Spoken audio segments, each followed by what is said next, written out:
വളരെ വികാരനിർഭരമായ ഒരു മാനസികാവസ്ഥയിൽ നിൽക്കുകയാണ്.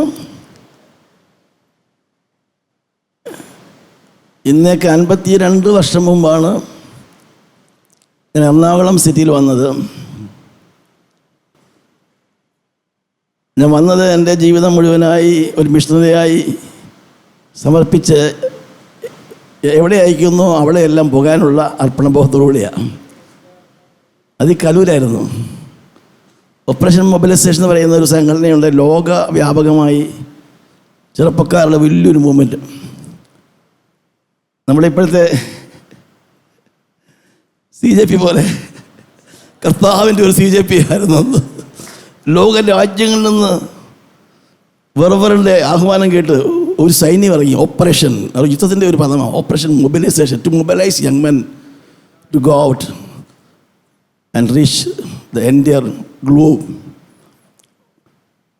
അങ്ങനെ വരാൻ കാരണം അദ്ദേഹത്തിൻ്റെ പ്രശസ്തമായ പുസ്തകമുണ്ട്, ഹങ്കർ ഫോർ റിയാലിറ്റി. അത് മലയാളത്തിലെ പരിഭാഷ യാഥാർത്ഥ്യത്തിലുള്ള ദാഹം, ഹങ്കർ ഫോർ റിയാലിറ്റി. 1968 ഞാൻ ബിരുദപഠനത്തിനായിട്ട് കേരളത്തിൽ ഏറ്റവും നല്ല കോളേജിലേക്ക് പോയി. എൻ്റെ അമ്മയപ്പന്മാർ ടീച്ചേഴ്സ് ആയിരുന്നുകൊണ്ട് ഏറ്റവും നല്ല കോളേജിലേക്ക് വിട്ടു, മാറി വാനിസ് കോളേജ്. അന്ന് ഡിഗ്രിക്ക് പഠിക്കാൻ പോയതാണ്. എന്നെ പഠിപ്പിക്കാനായിട്ട് ഞാൻ ചെറിയ പ്രായമായതുകൊണ്ട് എനിക്ക് വീട്ടിൽ നിന്ന് വാങ്ങിക്കാൻ പറ്റാത്തതുകൊണ്ട് ഞാൻ അപ്പച്ചൻ ട്രാൻസ്ഫർ വാങ്ങിച്ചു വന്ന് എൻ്റെ ഇവിടെ പാർത്തു പഠിപ്പിക്കാൻ വേണ്ടി. ഒരു വീടൊക്കെ വാടകയ്ക്ക് താമസിച്ചു. പക്ഷേ 3-ാം വർഷം ആയപ്പോൾ ഞാൻ പറഞ്ഞു, മതി മോനെ മതി, നീ ഡിഗ്രി കഴിഞ്ഞ് ഇനിയും പഠിക്കണ്ട, ദൈവത്തിലേക്ക് പോകണം. വലിയൊരു ഷോക്കായി പോയി അപ്പച്ചന്. ഞാൻ പറഞ്ഞു, അപ്പച്ച ദൈവത്തെ അനുസരിക്കണ്ടേ, എനിക്കൊന്നും അറിയില്ല, എന്തായാലും അറിയില്ല. 68, 71 ഒത്തിരി പ്രശസ്തരായ ആൾക്കാരൊക്കെ എന്നോട് പഠിച്ചിട്ടുണ്ട് ഐവാൻസ് കോളേജിൽ. ചിത്രനാഥ് രാജാവൻ്റെ മോന്, TM ജേക്കബ്, ഒരുപാട് ആൾക്കാരുണ്ടായിരുന്നു, പാലോട് രവി. അങ്ങനെ ആ ഒരു സാഹചര്യത്തിൽ ദൈവം എന്നെ വിളിച്ചു, വേദനിച്ചു. ഞാൻ പൊട്ടിക്കരഞ്ഞ് കോളേജിൽ പോകുന്നത്. എനിക്ക് പോകുന്ന വഴിക്കെല്ലാം ഭയങ്കര ആത്മഭാരമാണ്. ഒരു വചനം ഇങ്ങനെ മുഴങ്ങും, woe is unto me if I preach not the gospel. സുവിശേഷം അറിയിക്കുന്ന എനിക്ക് അയ്യോ കഷ്ടം. ഇങ്ങനെ കരയും. 4-5 ആ മെയിൻ ഗേറ്റുണ്ട്, അതിൽ നിന്ന് ഒത്തിരി മുകളിലേക്ക് പോകാനായിട്ട്. ഒന്ന് ഞാൻ പോകും, അപ്പോഴൊക്കെ കരയും. അങ്ങനെ ഞാൻ പൂർണ്ണമായും പഠനം പൂർത്തീകരിച്ചിട്ട് ഇനി ഞാൻ പഠിക്കുന്നില്ല. എൻ്റെ അപ്പച്ചന് ഒത്തിരി പ്രാണൊക്കെ ഉണ്ടായിരുന്നു. ഒട്ടുകുത്തിയിരുന്ന് പ്രാർത്ഥിക്കുമ്പോൾ എൻ്റെ ഒരു സുഹൃത്ത് എനിക്ക് ബുക്ക് അയച്ചു തന്നു. ആ ബുക്കാണ് ഈ ബുക്ക്. വേറെ ഒരു ബുക്ക് എനിക്ക് അയച്ചു തന്നു. ഞാൻ 8 ഇരിപ്പിരുന്ന് വായിച്ചു. എൻ്റെ ഇവിടെ പുനലൂരാണ്, ഒരു 10-70 കിലോമീറ്ററൊക്കെയുള്ള വടക്കോട്ടാണ് പുനലൂർ. അവിടെ ഞാൻ പോയിട്ടിരുന്ന് വായിക്കുമ്പോൾ അന്നേരോട് ദൈവം സംസാരിച്ചു. അത് വലിയൊരു ബുക്കാണ്, നിങ്ങൾ വാങ്ങിക്കണം. ഇവിടെ നമ്മുടെ OM ഓഫീസിലുള്ളത്, OM ബുക്ക് സ്റ്റാളിലുണ്ട്, ഹങ്കർ ഫോർ റിയാലിറ്റി. അങ്ങനെയാണ് ഞാനൊരു മിഷണറി ആകാൻ തീരുമാനിച്ചത്. ദൈവവിളി ഉണ്ടായെങ്കിലും അന്നാണ് എനിക്കൊരു കൺഫർമേഷൻ കിട്ടിയത്. അതിനകത്ത് എഴുതിയിട്ടുണ്ട്, if you challenged by this book by the message you can contact the nearest OM office. നോക്കുമ്പോൾ ഈ കലൂരുണ്ട് ഒരു തോമസ് T മത്തായി, അദ്ദേഹം വലിയ ഭക്തനായ മനുഷ്യനായിരുന്നു. ഞാൻ രാവിലെ ബസ് കയറി ഇവിടെ വന്നു, അദ്ദേഹത്തെ കണ്ടു. അദ്ദേഹം പറഞ്ഞു, Mohan, God has called you for a ministry. You go back and come back and join us tomorrow. There is a recruiting conference. ആൾക്കാരെ എടുക്കുന്ന ഒരു വലിയ റിക്രൂട്ടിംഗ് കോൺഫറൻസ് പിറ്റേ ദിവസം ഉണ്ട്, ആലുവ YMCAയിലാണ്. ഞാൻ വീട്ടിൽ പോയിട്ട് രാത്രി ചെന്നു, രാവിലെ പുറപ്പെട്ട് വന്നു. അങ്ങനെയാണ് ഞാൻ ഒരു ചെറിയ ബ്രീഫ് കേസിനകത്ത് ഒരു പേർ ഡ്രസ്സുമായിട്ട് ഇറങ്ങി. അതൊരു ഇറക്കമായിരുന്നു. നോട്ട് കളിക്കും ബാക്കിൽ ഒരിക്കലും മടങ്ങി പോയില്ല. ഹല്ലേലൂയ. അന്ന് ചെറിയ പ്രായമാണ്, ഓർക്കണം, 19 വയസ്സേ പ്രായമുള്ളൂ.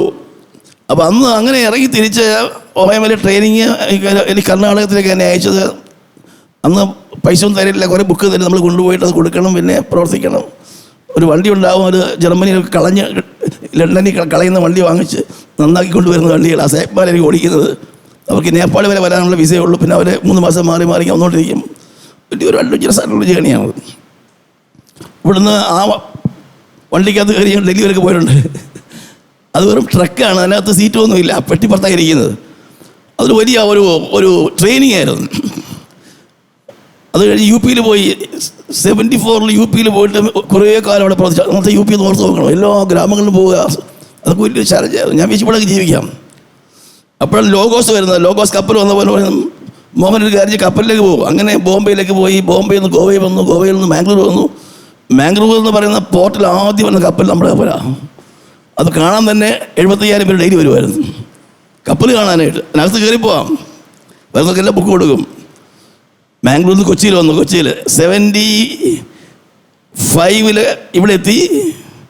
ഞാനുണ്ടായിരുന്ന അവരോടൊപ്പം ഉണ്ടായിരുന്നു. അവളെ ആ കപ്പൽ ഇവിടെ വന്ന ശേഷം പിന്നെ ആ കപ്പൽ ഇവിടെ നിന്ന് ലീവ് ചെയ്തു. ഞാൻ ദൈവീത പ്രകാരം OML ട്രെയിനിങ് മതിയാക്കി. ട്രെയിനിങ് കാലത്തിനൊപ്പം വർക്ക് ചെയ്തതിൻ്റെ പേര് പറയട്ടെ, KP യോഹനൻ, രാമേശ്വരം പൗലോസ്, ഈ ശക്തരെ അനേകം ഇറങ്ങി തിരിച്ചൊരു കാലഘട്ടമായിരുന്നു. ഒരു ചലഞ്ചാണത്. വെറുതെ മരണത്തിന് മുമ്പ് ഒരു പുസ്തകം എഴുതി, leaking drops from A leaking pipe. ഒരു ലീക്ക് ചെയ്യുന്ന പൈപ്പിലെ തുള്ളികൾ. അദ്ദേഹം പറഞ്ഞ് 25,000 പേരെ പുസ്തകം വായിച്ചിട്ട് വേലയ്ക്ക് ഇറങ്ങിയതാണ്. അദ്ദേഹം എനിക്ക് ഡയറക്ടർ ബുക്കൊക്കെ അയച്ചു തന്നെ അനുവദിച്ചായിരുന്നു. അതിലൊരാണ് ഞാൻ. അദ്ദേഹത്തിൻ്റെ ആ വലിയ ചലഞ്ചിനെ വല്ലാതെ സ്പർശിച്ചു. ഇപ്പം ഞാൻ പറയാൻ വരുന്നത്, അങ്ങനെ ഞാൻ ഈ OM വീട്ടിൽ നിൽക്കുമ്പോഴാണ് സക്രിയ കോശം ഒരു അച്ഛൻ എന്നെ കണ്ടുപിടുന്നത്. ഒരു ചെറിയൊരു മീറ്റിംഗ് വെച്ച് ബൈബിൾ സൊസൈറ്റിക്ക്, ലോക Bible society UBS, United Bible societies ഒരു പ്രോജക്റ്റ് വന്നു ആദ്യമായിട്ട് അവസാനമായിട്ടും. ഈ ബൈബിൾ പ്രിൻ്റ് ചെയ്യുന്നത് കേവലം ചർച്ചിന് വേണ്ടി മാത്രമായിരിക്കണ്ട, അത് നമുക്ക് ഇവാഞ്ചലിസം വേണ്ടി പ്രിൻ്റ് ചെയ്യണം. It is A tool for evangelism. അതിന് ബൈബിൾ 4 തിരിച്ചു. Full Bible, new testament, gospel, പിന്നെ ഒരു ഗോസ്പെൽ പോർഷൻ കോടിക്കണക്കിന് പ്രിൻ്റ് ചെയ്ത് അൺക്രിസ്ത്യരെ കൊടുക്കുക. കേരളത്തിലേക്ക് അതിൻ്റെ ചുമതലയേറ്റ് വന്നത് ബാംഗ്ലൂരിൽ നിന്ന് BD കഴിഞ്ഞ് വന്നാൽ അച്ഛൻ സക്രിയ കോശം, ചെറുപ്പക്കാരൻ അച്ഛനായിരുന്നു. അദ്ദേഹം എന്നെ ഒരിക്കൽ ദൈവം എന്നെ കൂട്ടിമുട്ടിച്ചു. അദ്ദേഹം പറഞ്ഞു, മോഹൻ ബാ, നിങ്ങളാണ് കറക്റ്റ് പേഴ്സൺ. അങ്ങനെ തൃശ്ശൂർ പോലുള്ള ഭാഗങ്ങളിലേക്ക്, മലബാറിലേക്ക് ബൈബിൾ സൊസൈറ്റി ഡിസ്ട്രിബ്യൂഷൻ്റെ ചുമതലയുമായി ഞാൻ പോയതാണ്. ഒരാൾ 2 പേര് 4 പേര് 200ഓളം ചെറുപ്പക്കാരെ സംഘടിപ്പിച്ചിട്ട് തൃശ്ശൂർ കഴിഞ്ഞുള്ള പാലക്കാട്, മലപ്പുറം, കോഴിക്കോട്, കണ്ണൂർ, വയനാട്, കാസർഗോഡൊന്നുമില്ല, അവിടെ എല്ലാം സഞ്ചരിച്ച് ലക്ഷോപലക്ഷം വചനങ്ങൾ വിതരണം ചെയ്യും. എപ്പോഴാണ് എനിക്ക് മനസ്സിലായി, വിശാലമായ മലബാർ. തൃശ്ശൂർ കേരളത്തിന് മിഡിലാണ്, അതിനപ്പുറം പകുതിയോളം കിടക്കുക. ചർച്ചസ് ഇല്ല, ക്രിസ്ത്യാനികളില്ല. അങ്ങനെ നീണ്ട ഒരു ഭൂപ്രദേശം കിടക്കുക മലബാർ, വടക്കൻ മലബാർ. കാസർഗോഡ് ചെല്ലുമ്പോഴേക്കും അവിടെ സപ്തഭാഷാ സംഗമഭൂമി, 7 ഭാഷ സംസാരിക്കുന്ന ആൾക്കാരുണ്ട്. ഞാൻ ചെല്ലുമ്പോൾ ഒരു കല്യാണം, പ്രേത കല്യാണമാണ്. മരിച്ചുപോയ ചെറുക്കനെ പെണ്ണ് കെട്ടിച്ചു കൊടുക്കുക. പ്രേതങ്ങൾ തമ്മിൽ കല്യാണം കഴിപ്പിക്കുന്നു. ഒരു പാമ്പ് ചേർത്തപ്പോൾ അതിന് വലിയൊരു ഫ്യൂണറൽ, ആളുകൾ ആഹാരം കൊടുക്കുന്നു. അങ്ങനത്തെ ഒരു സ്ഥലമാണ്. ഇസ്ലാം എന്ന് പറയുന്ന മതം തുടങ്ങിയത് 7-ാം നൂറ്റാണ്ടാണ്. അത് അന്ന് അവിടെ ആരംഭിച്ച പഴയ ലോകത്തിൻ്റെ പുരാതനമായിരുന്ന പള്ളിയുണ്ട്, മാലിക് ദിനാർ. പുരാതനമായിരിക്കുന്ന ക്ഷേത്രങ്ങളുണ്ട്. പഴയ കൊങ്ങിണി പള്ളിയുണ്ട്. ബോംബെ മുതൽ അവിടെ വരെയുള്ള ഭാഗമാണ് കൊങ്കൽ എന്ന് പറയുന്നത്. കൊങ്ങിണി പറയുന്ന ആളുകൾ അവരെ അവിടെ നിന്ന് ഓടിച്ചു വിട്ടപ്പോൾ അവരിവിടം വരെ വന്നു. അവിടെ ഒരു പള്ളിയുണ്ട്, ഡൊളോറോസ്. ഇതൊക്കെയാണ് ബാക്ക്ഗ്രൗണ്ട്. അങ്ങനെ ഈ വേല ചെയ്ത് 76 മുതൽ കൂടി ചെയ്ത് 81 പറഞ്ഞ് ഇനി പോകേണ്ടവനെ അവിടെ നിന്നു. ഇവിടെ ഇനി ആര് നിൽക്കും? അങ്ങനെയാണ് 81 ഞാൻ 80 വിവാഹം കഴിച്ചു. 81 ഞാൻ മൂത്ത ഭേദലുമായിട്ട് അവിടെ വന്ന് താമസമാകുന്നത്. ഞാൻ എൻ്റെ സാക്ഷ്യം കുറയ്ക്കാൻ പോവാം. ഒരു ലക്ഷ്യമില്ല, ദൈവത്തെക്കുറിച്ച് അറിയിക്കണം. അങ്ങനെ വീട് വാടകയ്ക്ക് എടുത്തു. ആദ്യം തന്നെ എന്നെ ഇറക്കി വിട്ടു. ഒരു മുസ്ലിമിൻ്റെ ഭവനമായിരുന്നു. എൻ്റെ OMലെ ഫ്രണ്ട്സ് എല്ലാം മുസ്ലിംസ് ആയിരുന്നു. അവർ വന്നു. അവിടെ അവർക്ക് അറിവൊന്നുമില്ലല്ലോ. അവർ വന്ന് പബ്ലിക്കിൽ അങ്ങ് ട്രാക്ട് കൊടുത്തു. അവർ പിടിച്ചു, ഇറങ്ങി പോകാൻ പറഞ്ഞിട്ടുണ്ട്. ആദ്യ അനുഭവം അതാണ്. അങ്ങനെ പല വീട് മാറേണ്ടി വന്നു. ഞാൻ തീരുമാനിച്ചു, ഇനിയും വീട് മാറുന്ന പ്രശ്നമില്ല. ഞാൻ എൻ്റെ നാട്ടിലെ പ്രോപ്പർട്ടി വിറ്റു. കാസർഗോഡ് സ്ഥലം വാങ്ങിച്ചു. മോറിയ എന്നൊരു ഒരു വീട് പണിതു. കൃപയാൽ അന്ന് തുടങ്ങിയ പ്രവർത്തനം ഇന്നും തുറന്നുകൊണ്ടിരിക്കുക. ഹല്ലേലൂയ. ഇന്നിപ്പോൾ കാസർഗോഡ് മനോഹരമായ ചർച്ചയുണ്ട്. ഒരു AC ചർച്ച് ടൗണിൻ്റെ നടുക്ക്, ടൗൺ ഹോളിനോട് ചേർന്ന്. ഒത്തിരി എതിർപ്പുള്ള നടുവിലാണ് ദൈവം നൽകി തന്നത്. ദൈവത്തെ വലിയവനായ ദൈവമാണ്. ഹല്ലേലൂയ. കർണാടകത്തിലേക്ക്, അതുപോലെ കണ്ണൂരിലേക്ക്, പല ജില്ലകളിലേക്ക്, ബംഗാളിലേക്ക് ഒക്കെ ദൈവം അനേക ആത്മാക്കളെ നൽകി തന്നു. ഏകദേശം 55ഓളം സഭകൾ നമുക്ക് തന്നിട്ടുണ്ട്. ഹല്ലേലൂയ. കൂർഗിലെ മനോഹരമായിരിക്കും ചർച്ചയുണ്ട്. വലിയ വെല്ലുവിളിയായിരുന്നു. 200 പേര് വളഞ്ഞിട്ട് പറഞ്ഞ് ഇവിടെ ഇനി നടക്കില്ല. പക്ഷേ ദൈവം അത്ഭുതം പ്രവർത്തിച്ചു. ഹൈക്കോടതി നമുക്ക് അനുകൂല വിധി കൊണ്ടുവന്നു. പോലീസ് കാവലിൽ നിന്ന് ഇന്ന് മനോഹരമായിരിക്കുന്ന ചർച്ച അവിടെയുണ്ട്. ദൈവം വിശ്വസ്തനാ പ്രിയമുള്ളവരെ. ഹല്ലേലൂയ. വചനത്തിൽ നിന്ന് മാറരുത്, വിശുദ്ധി വെളിയരുത്. ആത്മശക്തിയിലേ പോകാവോ? പോകണം. മിഷൻസ് പ്രവർത്തിക്കണം. ഹല്ലേലൂയ. 4 തൂണുകൾ. ഹല്ലേലൂയ. രാവിലെ ഞാൻ വളരെ അപൂർവമായിട്ടുള്ള ഒരു വിഷയമാണ് നിങ്ങൾ പ്രസൻറ്റ് ചെയ്തത്. അത് ദൈവം എനിക്ക് വെളിപ്പെട്ടു തന്നൊരു കാര്യമാണ്. കിദ്രോൻ തോടിനെ കുറിച്ച് ഞാൻ പറഞ്ഞത്. പഴയ നിയമത്തിലെ ഉണർവിനോട് ബന്ധപ്പെട്ട് ഒരു ശുദ്ധീകരണത്തിൻ്റെ ശക്തമായിരിക്കുന്ന ഒരു റിപ്പൻറ്റൻസിൻ്റെ ചില നവോത്ഥാനത്തിൻ്റെ ഒക്കെ ഒരു പ്രതീകമാണ് കിദ്രോൻ തോട്. രാജാക്കന്മാരൊക്കെ ആലയം ശുദ്ധീകരിച്ച് വിഗ്രഹങ്ങളൊക്കെ തച്ചുടച്ച് വലിച്ചെറിയുന്ന സ്ഥലമാണ്. അത് വെറും ഈ വെള്ളാത്തൊക്കെ ഇടുന്ന ഒരു സ്ഥലമാണ്, ഗാർബേജ് ഇടുന്ന സ്ഥലമാണത്. അതിനർത്ഥം നിങ്ങളെങ്കിൽ ഗൂഗിൾ നോക്കിയോ, വളരെ ഇരുണ്ട, കറുത്ത, നാറ്റമുള്ള, ദുർഗന്ധം വമിക്കുന്ന, മരണം മണക്കുന്ന, നരകത്തിലേക്ക് പോകുന്ന, ശവങ്ങൾ നിറഞ്ഞിരിക്കുന്ന, ആർക്കും വെള്ളാത്തൊരു ഏരിയ. യെരുശലേം പാലസ്തീൻ്റെ അല്ലെങ്കിൽ യെരുശലേം സിറ്റിയുടെ ഒരു വെളിയിലാണത്. അത് കഴിഞ്ഞാൽ പിന്നെ ആ കോള് കഴിഞ്ഞാൽ പിന്നെ ഒലിവ് മലയാണ്. അവിടെയാണ് ഗെത്സമന തോട്ടമുള്ളത്. അപ്പം ഞാൻ യോഹന്നാൻ്റെ സുവിശേഷം 18-ാം അധ്യായത്തിന് 1-ാം വാക്യമാണ് നമ്മൾ എടുത്ത് വായിച്ചത്. ഇത് പറഞ്ഞിട്ട് യേശു ശിഷ്യന്മാരുമായി കെദ്രോൻ തോട്ടിന് അക്കരയ്ക്ക് പോയി. അതൊരു വലിയൊരു സ്റ്റേറ്റ്മെൻറ്റാണ്. എനിക്ക് എൻ്റെ ഈ പശ്ചാത്തലത്തിൽ അത് വലിയൊരു ആഴമേറിയ ഒരു വചനമാണ്. യേശു അങ്ങോട്ട് മനഃപൂർവ്വമായിട്ട് പോയി. 3 വർഷത്തെ വേല തികച്ചിട്ട് കർത്താവിൻ്റെ അവസാന ഘട്ടത്തിൽ തൻ്റെ ദൗത്യത്തിലേക്ക് പോവുക, യെരുശലേമിലേക്ക് പോവുക. പോകുമ്പോൾ തന്നെ ശിഷ്യന്മാർ പറഞ്ഞു, ഗുരു അവർ നമ്മളെ കാത്തിരിക്കുക, നമ്മളെ കൊല്ലും. പെസഹ വരുന്നു, പെസഹായ്ക്ക് എവിടെ ഒരുക്കും? നമ്മളെവിടെയെങ്കിലും ഉണ്ടെന്ന് പറഞ്ഞാൽ അവർ നമ്മളെ പിടിക്കും. അതുകൊണ്ട് എന്ത് ചെയ്യുമെന്ന് അറിയാതിരിക്കും. കർത്താവ് പറഞ്ഞു, നിങ്ങൾ അങ്ങോട്ട് ചെല്ലുമ്പോൾ ഒരു കുളം വെള്ളം കൊണ്ടുപോകുന്ന ഒരു മനുഷ്യനെ കാണും. അവന് പുറകെ പോയാൽ മതി. അവൻ്റെ വീട്ടിൽ ചെന്നിട്ട് അവൻ്റെ യജമാനോട് ചോദിക്കണം, എവിടെയാണ് ഗുരുവിന് വേണ്ടി ഒരുക്കിയിരിക്കുന്ന സ്ഥലം. അപ്പോൾ ഒരു വലിയ വിശാലമായ മാളിക മുറി കാണിച്ചു തരും. അതാണ് അടയാളം. സാധാരണ സ്ത്രീകളാണ് വെള്ളം കൊല്ലാൻ പോകുന്നത്. അപ്പോൾ കണ്ടുപിടിക്കാൻ എളുപ്പമാണ്. ഒരു പുരുഷൻ വെള്ളം കൊണ്ട് പോകുന്നു. അതല്ലേ ആ അടയാളം വെച്ച് പോയി. പത്രോസ് യോഹന്നാൻ തോന്നുന്നു പോയിട്ട് അവരവിടെ ചെന്നു. അപ്പം വിരിച്ചൊരുക്കൊരു വൻമാളിയാണ്. അതാണ് ലാസ്റ്റ് സപ്പർ, അവസാനത്തെ അത്താഴമാണ്. അവിടെ വെച്ചാണ് കർത്താവ് ആ പെസഹയുടെ അപ്പം എടുത്ത്, വർഷങ്ങളായിട്ട് പെസഹ ആചരിക്കുന്നുണ്ട്. പഴയ നിയമത്തിൻ്റെ അവസാനത്തെ അത്താഴമായിരുന്നത്. നമ്മൾ പെസഹ കുഞ്ഞാടും അർക്കപ്പെടാൻ പോവുകയാണ്.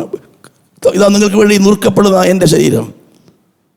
യോഹന്നാൻ വിളിച്ച് പറഞ്ഞു, ഇതാ ലോകത്തിൻ്റെ പാപം ചുമക്കുന്ന ദൈവത്തിൻ്റെ, behold the lamb of God that taketh away the sin of the world.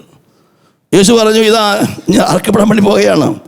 ഈ അപ്പം നിന്ന് ഇത് നിങ്ങൾക്ക് വേണ്ടി നുറുക്കപ്പെടുന്ന എൻ്റെ ശരീരം, എൻ്റെ ഓർമ്മയ്ക്കായി ചെയ്യുമെന്ന് പറഞ്ഞു. പാനപാത്രത്തോട് കൊടുത്തിട്ട് പറഞ്ഞു, നിങ്ങൾ വാങ്ങി പാനം ചെയ്യുകയും ഇത് നിങ്ങൾക്ക് വേണ്ടി ചൊരിയപ്പെടുന്ന രക്തത്തിലൊരു പുതിയ ഉടമ്പടി. It's a new covenant through the blood which is going to be shed for the remission of your sins.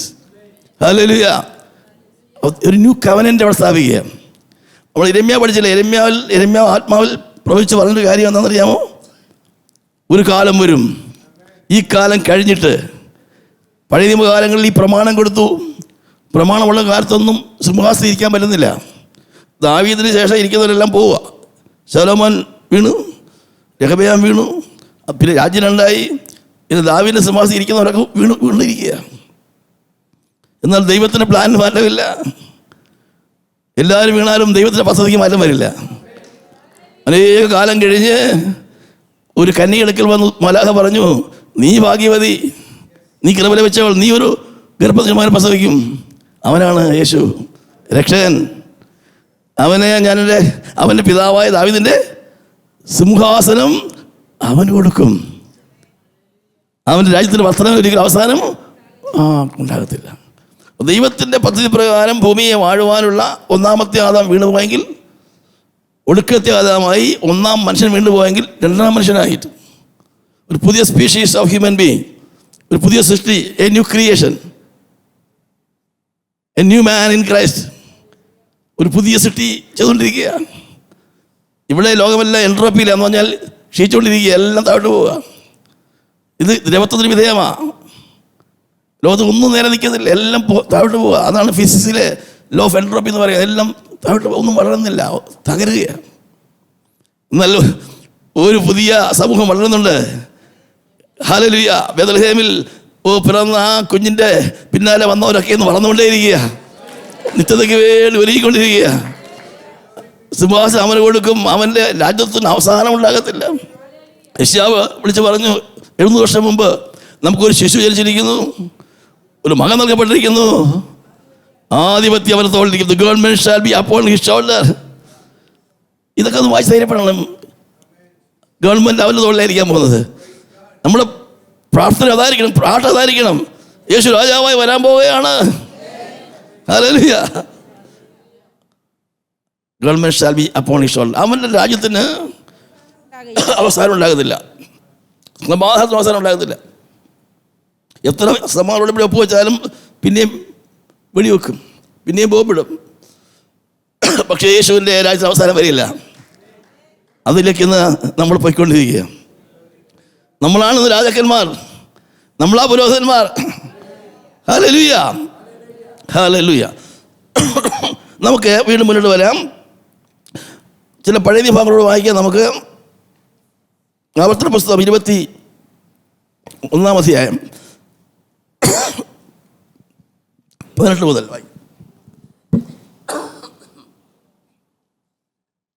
അപ്പൻ്റെയോ അമ്മയുടെയോ വാക്ക് കേൾക്കാതെയും അവർ ശാസിച്ചാലും അനുസരിക്കാതെയും ഇരിക്കുന്ന ഷടനും മത്സരിയുമായ മകൻ ഒരുത്തനുണ്ടെങ്കിൽ അമ്മയപ്പന്മാർ അവനെ പിടിച്ച് പട്ടണത്തിലെ മൂപ്പന്മാരുടെ അടുക്കൽ പട്ടണവാതിൽക്കലേക്ക് കൊണ്ടുപോയി, ഞങ്ങളുടെ ഈ മകൻ ഷടനും മത്സരിയും ഞങ്ങളുടെ വാക്ക് കേൾക്കാത്തവനും തിന്നിയും കുടിയനുമാകുന്നു എന്ന് പട്ടണത്തിലെ മൂപ്പന്മാരോട് പറയണം. പിന്നെ അവന്റെ പട്ടണക്കാർ എല്ലാവരും അവനെ കല്ലെറിഞ്ഞ് കൊല്ലണം. അയ്യോ, ഇതാണ് പഴയ നിയമത്തിലെ പ്രമാണം. പറഞ്ഞേക്കാതെ ചെറുക്കനെ ഇവൻ ആരാണ്? എന്താണ് കൊടുത്തിരിക്കുന്ന ആരോപണം? എന്താ പറഞ്ഞത്? ഇവൻ ഈ ആവർത്തന പുസ്തകം 21 അത് തന്നെ വായിച്ചത് കറക്റ്റ്. അതിനൊന്ന് വായിച്ചാൽ ഒന്നുകൂടെ വായിച്ചാൽ മതി. ഈ മകൻ ഷടനും മത്സരിയും ഞങ്ങളുടെ വാക്ക് കേൾക്കാത്തവനും തിന്നിയും കുടിയനുമായ മകൻ, ഇവൻ എന്ത് ചെയ്യണം? കല്ലെറിഞ്ഞു കൊല്ലണം. ഇതാണ് പ്രമാണം. കിദ്രോൻ വിളിച്ച് പറയുന്നത് കൊല്ലണം, കൊല്ലണം, കത്തിക്കണം, ഉടയ്ക്കണം, നശിപ്പിക്കണം. ദൈവം അനുഗ്രഹിക്കണം എന്നുണ്ടെങ്കിൽ ഇതെല്ലാം പാലിക്കണം. അത് ശാപത്തിൻ്റെ ഒരു പ്രമാണമാണ്. പ്രമാണം കൊടുത്ത ശാപമുണ്ട്, ന്യായപ്രമാണത്തിൻ്റെ ശാപം. ഇതിങ്ങനെ ഞാൻ ന്യൂട്ടസമിലേക്ക് വരിക. ദൈവത്തിൻ്റെ നീതിയുടെ മുമ്പാകെ നമ്മൾ കുറ്റക്കാരും ശിക്ഷാർഹരുമാണ്. പാപത്തിന് ശമ്പളം മരണമാണ്. ഒരിക്കലും മരിക്കാൻ പിന്നെ ന്യായവിധിയുണ്ട്. വലിയ സിംഹാസനം നിൽക്കുമ്പോൾ മരിച്ചവർ ആപാടത്ത് നിൽക്കുകയാണ്. എല്ലാവരും എന്ത് ചെയ്യുന്നു? തീപ്പൊയ്കയിലേക്ക്. ഇതാ മനുഷ്യൻ്റെ ഭാവി. നോക്കണം, ആകാശഭൂമി എന്നെ കണ്ടില്ല, തീപ്പൊയ്കയിലേക്ക് പോവുകയാണ്. അപ്പോൾ ഇവിടെ പഴയ നിയമത്തിലേ പറഞ്ഞു, ഇങ്ങനെ ഷടനും മത്സരിയുമായ തിന്നി കുടിയനെ മകനെ എന്ത് ചെയ്യണം? കല്ലെറിഞ്ഞു കൊല്ലണം. ഇതേ ആരോപണമാണ് യേശുവിന് അവർ കൊടുത്തത്. ഒന്നെടുത്ത് ലൂക്കോസ് 27 അധ്യായം. ലൂക്കോസ് 7 അധ്യായത്തിൽ അവർ യേശുവിനെ വിളിച്ചതെന്ന് അറിയാമോ? 34 വാക്യം.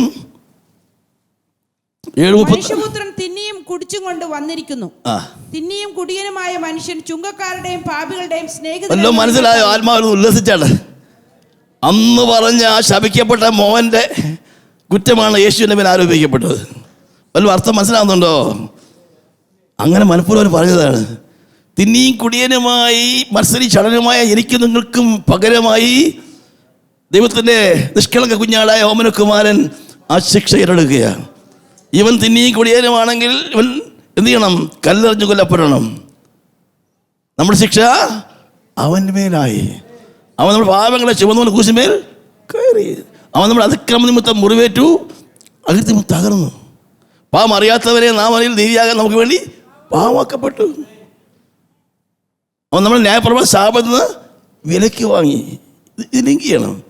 അപ്പോൾ നമ്മൾ കുശിങ്കിലേക്ക് വരണം. അവിടെയാണ് നമ്മുടെ ആശ്വാസം, അവിടെയാണ് വിടുതൽ. ഹല്ലേലൂയ. അവങ്കിലേക്ക് നോക്കി അവർ പ്രകാശിതരായി. അവൻ നാം വിളിച്ച പഠിക്കുന്ന ഏവൻ രക്ഷിക്കപ്പെടും. ഹല്ലേലൂയ.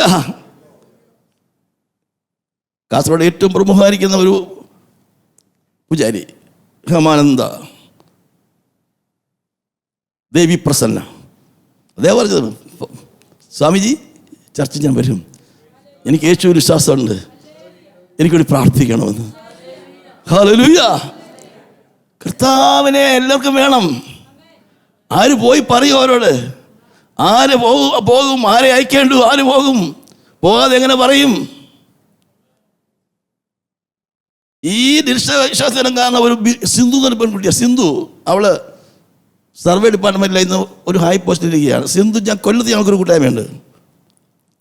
സോമൻ എന്ന് പറയുന്ന ഒരു സഹോദരൻ്റെ വീട്ടിലായിരുന്നു. ആ കൂട്ടായ്മയിൽ അവളൊന്ന് ITI പഠിക്കാൻ വന്ന സമയത്ത് പ്രാർത്ഥനയ്ക്ക് വന്നതാണ് സിന്ധു.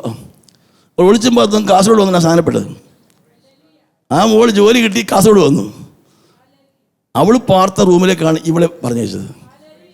അവൾ ബൈബിൾ വായിക്കുമ്പോൾ ചോദിച്ചത്, എന്താ നിങ്ങൾ ഈ ബൈബിൾ വായിക്കുന്നതെന്ന് പറഞ്ഞപ്പോൾ അവളാണ്, സിന്ധുവാണ് അവളുടെ ആത്മീയ ഗൈഡ് എന്ന് പറയുന്നത്. നിങ്ങൾ നോക്കി കാര്യങ്ങൾ എങ്ങനെ പോകുന്നത്. സിന്ധു എൻ്റെ ആത്മീയ മകളെ, ഇന്നും ഞങ്ങൾ വലിയ ബന്ധമാണ്. നമ്മൾ പോകണം, പറയണം, അവസരങ്ങൾ കാത്തിരിക്കുക. ഒരിക്കൽ ദാവീദ് പറഞ്ഞു, എനിക്ക് ഇച്ചിരി വെള്ളം കുടിക്കാൻ വേണം. എവിടുന്ന? ബേത്ലഹേമിൽ നിന്ന്. അവിടെ മുഴുവൻ ഫെലിസ്ത്യ സൈന്യമാണ്. 2-3 പേര് പോകാൻ തയ്യാറായി. പോയ തലബോധ കാര്യമാണ്. അവർ പോയി വെള്ളം കൊണ്ടുവന്നു. ദാവീദ് പറഞ്ഞു, വെള്ളം കുടിക്കുന്നില്ല. ഇതെന്താണ്? വെള്ളമല്ലത്, രക്തമാണ്. ഒഴുകി കളഞ്ഞു. പോകുമോ കഠിന മേഖലകളിലേക്ക്? എനിക്ക് പറയാൻ കഴിയും, കഠിനമേറിയ മേഖലയിൽ പോയി കഴിഞ്ഞാൽ ഫലമുണ്ടാകും. നമ്മൾ പോകാൻ തയ്യാറാണ്. ഞാൻ പ്രാണനെ വിലയേറിയതായിട്ട് എണ്ണുന്നില്ല. ഹല്ലേലൂയ. നമുക്കൊന്ന് ഏൽപ്പിച്ചു കൊടുക്കാമോ? കഷ്ടം വന്നാൽ നഷ്ടം വന്നാലും ഞാൻ മുന്നോട്ട് പോകും. ഞാൻ അവനെ സാക്ഷിക്കും. എന്നെക്കുറിച്ച് ലജ്ജിക്കാതെ കുറിച്ച് ഏൽപ്പിച്ചു കൊടുത്ത കർത്താവിന് വേണ്ടി ഞാൻ നിൽക്കും. അങ്ങനെ നാം തയ്യാറായാൽ ഈ രാജ്യം നമ്മുടെ മുമ്പിലിരിക്കും. എല്ലാ സമയമാണ് എല്ലാവരും കുഴങ്ങുക. എന്ത് ചെയ്യാൻ അറിയാതെ കുഴങ്ങുക. ഭരണാധിപന്മാർ, ചിന്തകന്മാർ, രാഷ്ട്രീയക്കാരൊക്കെ ഒന്ന് കുഴങ്ങുക. ഒറ്റ വഴിയുണ്ട്. യേശുവാണ് മറുപടി. യേശുവാണ് നമുക്ക് വേണ്ടത്. അത് കൊടുക്കാൻ മടിക്കല്ലേ. ഹല്ലേലൂയ. അപ്പോൾ യേശുവിനെ കുറിച്ച് പറഞ്ഞ ആരോപണം അതായിരുന്നു. സംഖ്യാപുസ്തകം എടുത്ത് 15-ാം അധ്യായം 32 വാക്യം വായിച്ച്. സംഖ്യാപുസ്തകം 15-ാം അധ്യായം 32 മുതൽ. ഇസ്രായേൽ മക്കൾ മരുഭൂമിയിൽ ഇരിക്കുമ്പോൾ ശബ്ബത്ത് നാളിൽ ഒരുത്തൻ വിറക് പെറുക്കുന്നത് കണ്ടു.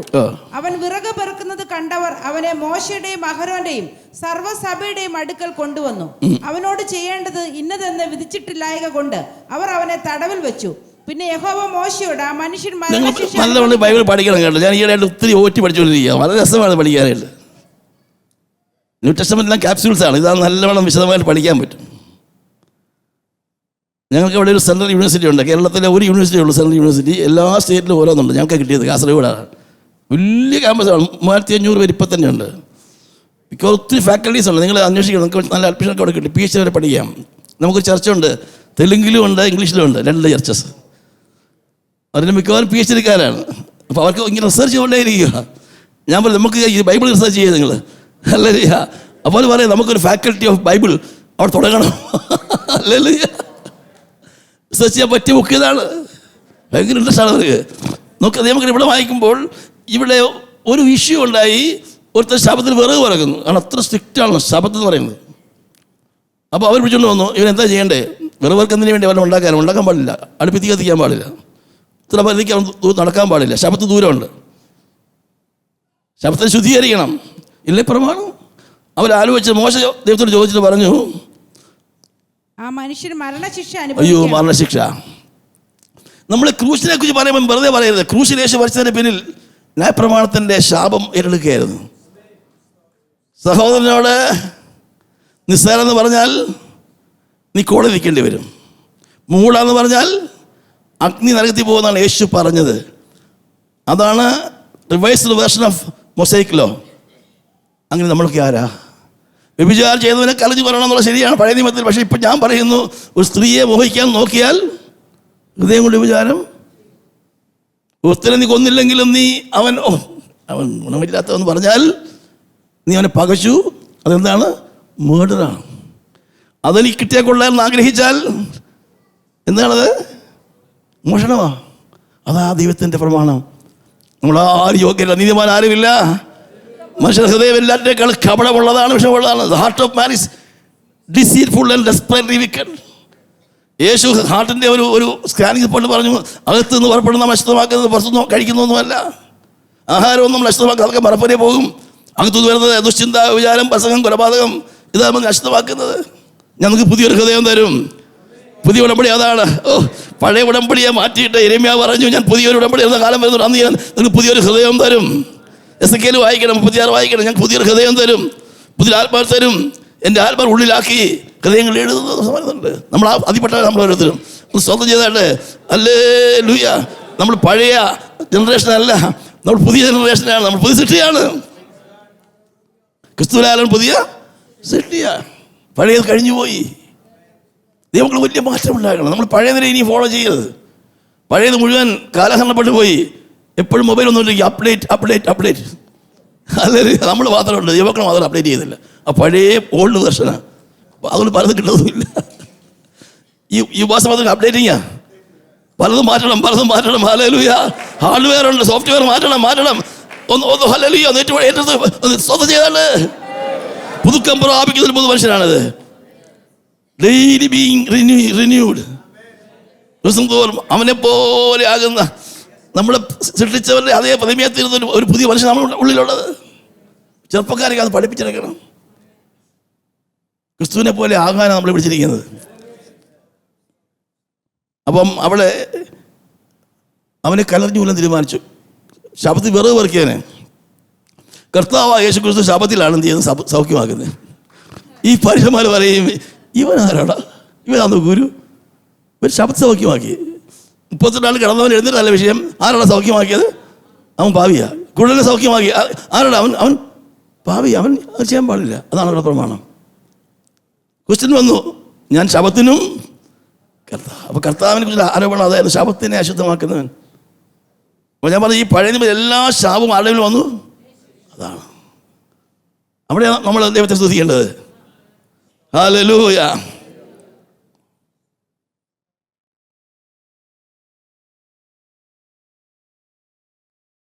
എൻ്റെ രോഗം നീ വഹിച്ചു, എൻ്റെ ശാപം നീക്കി മുറ്റും, എനിക്കായിട്ടല്ലയോ ക്രൂശിന്മേൽ പാടുകൾ ഏറ്റത്, എനിക്കായിട്ടല്ലയോ ക്രൂശിങ്കൽ പാടുകൾ ഏറ്റത്. യേശുവേ രക്ഷാദായക, നിന്റെ സന്നിധി വരുന്നു, എൻ്റെ പാപഭാരവുമാ വല്ലഭയഹോ രക്ഷയേ, എൻ്റെ പാപഭാരവുമാ വല്ലഭയഹോ രക്ഷയേ. സമർപ്പിക്കാമോ? സ്വീകരിക്കായെന്ന്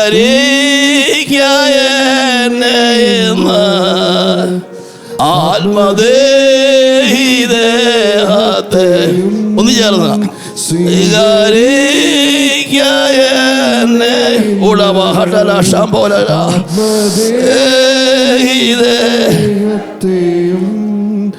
താരുന്നു നിൻ കൈ തീർക്കായെന്നെ നിന്റെ. രാത്രികാലം ഈ ഹോളിക്കുന്ന എല്ലാവരും ഏൽപ്പിച്ചുപെടുത്താണ്. ശാപങ്ങളെ മാറ്റി രോഗങ്ങളെ മാറ്റി പാപങ്ങളെ നീക്കി ശുദ്ധീകരിച്ച കർത്താവിന്റെ കരങ്ങളെ ഏൽപ്പിച്ചു കൊടുത്താണ്. യേശുവേ രക്ഷാ, നിന്റെ സന്നിധി വരുന്നു, എൻ്റെ പാപഭാരവുമാ വല്ലഭയഹോ രക്ഷയേ, എൻ്റെ പാപഭാരവുമാ വല്ലഭയഹോ രക്ഷയേ. ലൂക്കോസ് 22-ാം അധ്യായം 39 വാക്യങ്ങൾ നോക്കുക. പിന്നെ അവൻ പതിവ് പോലെ ഒലിവ് മലയ്ക്ക് പുറപ്പെട്ടു പോയി. ഒലിവ് മലയും പറഞ്ഞല്ലോ, യെരുശലേമിൽ നിന്ന് ഇറങ്ങി കിദ്രോൻ കടന്നില്ലെന്നാണ് ഒലിവ് മല. അവിടെയാണ് Kidron, the brook of Kidron. അവിടെയാണ് ഈ അശുദ്ധിയും അഴുക്കും എല്ലാം ഒഴുകിക്കൊണ്ട് കിടന്ന സ്ഥലം. പെസഹയുടെ രാത്രിയിൽ അപ്പം നുറുക്കി പുതിയ കവനന്റ് അവൻ എസ്റ്റാബ്ലിഷ് ചെയ്തു. ഇനിയും ഒരു ആൾ വറക്കപ്പെടണ്ട, ഇനി ഒരു യാഗം വേണ്ട, ഞാൻ തന്നെ ഇതാ യാഗമത്തിലാൻ വേണ്ടി പോകുകയാണ്. പെസഹാണ് കുഞ്ഞാട് അറുക്കപ്പെടുകയാണ്. പിറ്റേന്ന് അധികാലത്തെ അവനെ അറക്കാൻ പോവുകയാണ്. വെളുപ്പം കാലത്തെ അവനെ അറസ്റ്റ് ചെയ്യും. ആ ഗെത്സമന തോട്ടത്തിൽ വെച്ച് അവനെ പിടിക്കും. ഒരുപാട് കാര്യം പറയാനുണ്ട്. അവനെ തിരക്കി വരുമ്പോൾ അവൻ പറയുന്നത്, ആരാ തിരയുന്നത്? നസറേയൻ യേശുവിനെ. എന്നാൽ ഞാൻ തന്നെയാ. പിടിച്ചോ, അവനെ വിട്ടേരെ, അവനെ വിട്ടേരെ, അവർക്ക് പകരം ഞാനിതാ ഏൽപ്പിക്കുക. എന്നെ പിടിച്ചോ, അവനെ വിട്ടേരെ. ഹല്ലേലൂയ. യേശു മനഃപൂർവ്വമായി കിതിരോന്നോട് കടന്നു. അവിടെ തോട്ടത്തിൽ ചെന്നു. ആ തോട്ടത്തിൻ്റെ പേരെന്താണ്? ഗെത്സമന. എന്താ അർത്ഥം എന്നറിയാമോ? ഒലുവ് ചക്ക്. ഒലുവ് മലയിലെ ഒലുവ് മരത്തിലെ ഭാഗമായ ഒലുവ് കായ്കളൊക്കെ ചതച്ച് എണ്ണെടുക്കുന്ന ചക്ക്. വലിയ കരിങ്കലിൻ്റെ വലിയ വലിയ റോളുകൾ ഇങ്ങനെ കറങ്ങുന്ന സ്ഥലമാണത്. മാനവരാശിക്ക് വേണ്ടി ഇവിടെ കർത്താവ് അരഞ്ഞ് തകർന്ന ഇടമാണ് ഗെത്സമന. ഞാൻ ഓമി പോയ സമയത്ത് അവിടെ ഭയങ്കര ഓറിയൻറ്റേഷനാണ്. ആദ്യം ഒരു പഠിപ്പിച്ചൊരു ഇംഗ്ലീഷ് പാട്ടുണ്ട്. King of my life, I crown thee now, thine shall the glory be. Lest I forget thy thorn crown, bro, lead me to Calvary. Lest I forget Gethsemane, lest I forget thine agony, lest I forget thy love for me, lead me to Calvary. May I be willing, Lord, to bear daily my cross for thee, even the cup of grief to bear, thou hast borne all for me. Lest I forget Gethsemane, lest I forget thine agony, lest I forget thy love for me, lead me to Calvary. ഒന്നൊക്കെ എൻ്റെ ചെറുപ്പപ്രായം 19 വയസ്സേ ഉള്ളൂ. ഹൃദയം ഇങ്ങനെ പൊടിഞ്ഞു പോകും, ചങ്ക് തകരുമായിരുന്നു. Show me the tomb where thou wast laid, tenderly mourned and wept. Angels in robes of light arrayed guarded thee while thou slept. Let me like Mary through the gloom come with a gift to thee. Show to me now the empty tomb, lead me to Calvary. Hallelujah. Hallelujah. ക്രൂശിലേക്ക് നമുക്ക് വരാം. ആ ക്രൂശ് ദൈവത്തിൻ്റെ ജ്ഞാനമാണ്. ക്രൂശ് ദൈവത്തിൻ്റെ ശക്തിയാണ്. സുവിശേഷം രക്ഷിക്കാനുള്ള ദൈവത്തിൻ്റെ ശക്തി. ഞങ്ങൾ ക്രൂശിക്കപ്പെട്ട ക്രിസ്തുവിനെ we preach Christ crucified. ചിലർക്ക് അടയാളം വേണം, ചിലർക്ക് ജ്ഞാനം വേണം. ഞങ്ങൾ പ്രസംഗിക്കുന്നത് we preach Christ crucified. That message is the power of God. That is the wisdom of God. Hallelujah. ദൈവമക്കളെ ക്രൂശിലേക്ക് കടന്നു വരാം. നമ്മുടെ മീറ്റിങ്ങിലൊക്കെ ആളുകൾ അവസാനം ക്രൂശിൻ്റെ അടുക്കിലേക്ക് ഒന്ന് പൊട്ടിക്കാൻ നിലപിടിച്ച ശേഷം സ്വീകരിക്കുന്ന നാൾ വരട്ടെ. ഗെത്സമനായ ഓർക്കണം, മറക്കല്ലേ. Lest I forget Gethsemane. യേശു ഗെത്സമനയിലേക്ക് പോയി. അവൻ മനഃപൂർവ്വം പോയത് എന്നെ ചതയ്ക്കാൻ പോവുക, ഞാൻ ക്രൂശിക്കപ്പെടാൻ വേണ്ടി പോവുക. ഇനി ആളെല്ലാം തോന്നുമാർ മനോഹരമായിരിക്കുന്ന ഒരു കായ്കളൊക്കെ ചതച്ച് ചണ്ടിയാക്കി വരുന്ന ആ ചക്ക് യേശുവിനെ അങ്ങനെ ആക്കി കഴിഞ്ഞപ്പോൾ യെശയ്യാവ് എഴുതി, കണ്ടാൽ ആളിനെ തോന്നുമ്പോൾ അത് ഒലിവാണ് എന്നറിയില്ല, വിരൂപനായി കാണുന്നവർ ഇത് ചണ്ടിയല്ലേ. എനിക്ക് വേണ്ടി യേശുവിനെ വെച്ച പങ്കപ്പാടുകൾ. ചെറുപ്പക്കാരെ മാറ്റാൻ കഴിയുന്ന വേറൊന്നുമില്ല, യേശുവിൻ്റെ സ്നേഹമാണ്. പാപത്തെ കഴുകുന്നത് എന്താണ്? യേശുവിൻ്റെ രക്തമാണ്. ഹല്ലേലൂയ. നമുക്കതിലേക്കൊന്നും മടങ്ങി വരാം. ക്രൂശിനെ പ്രസംഗിക്കാം. ക്രൂശിന്റെ ശക്തി അപാരമായി. ലോകത്തിൻ്റെ ഏക രക്ഷാമാർഗ്ഗം ക്രൂശാണ്. ഹല്ലേലൂയ. വെറും ക്രൂശല്ല കേട്ടോ, മലക്കുരിശല്ല. കൃഷ്ണൻകുട്ടി എന്ന് പറയുന്ന ക്രിസ്ത്യാനികൾക്ക് ക്രിസ്തുവിനെ വേണ്ട, കുരിശ് മതി. ലോകക്കാർക്ക് കുരിശ് വേണ്ട, ക്രിസ്തുവിനെ മതി. ക്രിസ്തു നല്ല മനുഷ്യനാ, കുരിശ് വേണ്ട. ക്രിസ്ത്യൻസിന് യേശുവിനെ വേണ്ട. ഞങ്ങളോ we preach Christ crucified. Hallelujah. അവൻ ക്രൂശിക്കപ്പെട്ടില്ലെങ്കിൽ നമ്മുടെ പ്രസംഗം വ്യർത്ഥം, വിശ്വാസം വ്യർത്ഥം. Hallelujah. നമ്മുടെ വേദികളൊക്കെ ഈ ദിവസം ക്രൂശ് പ്രസംഗിക്കപ്പെടട്ടെ.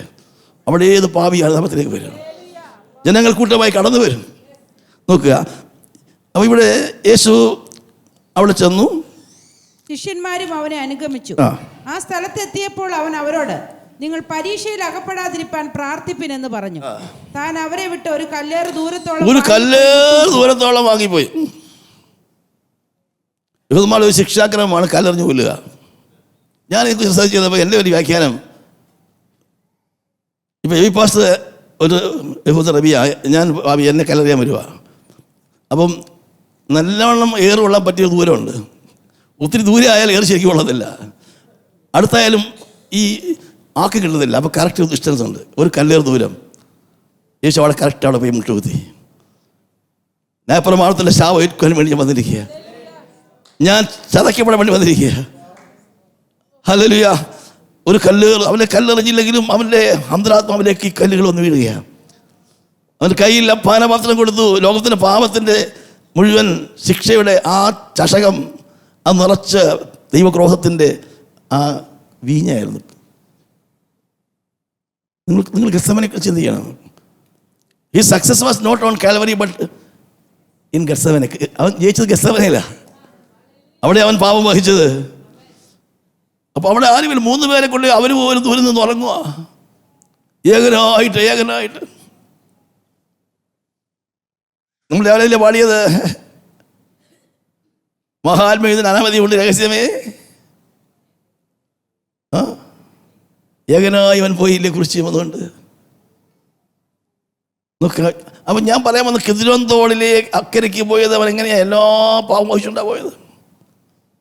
ഇനി ശിക്ഷാവധിയില്ല, ഇനി നരകമില്ല. അവൻ നിത്യജീവൻ നൽകാൻ വേണ്ടി അതെല്ലാം അനുഭവിക്കുകയായിരുന്നു.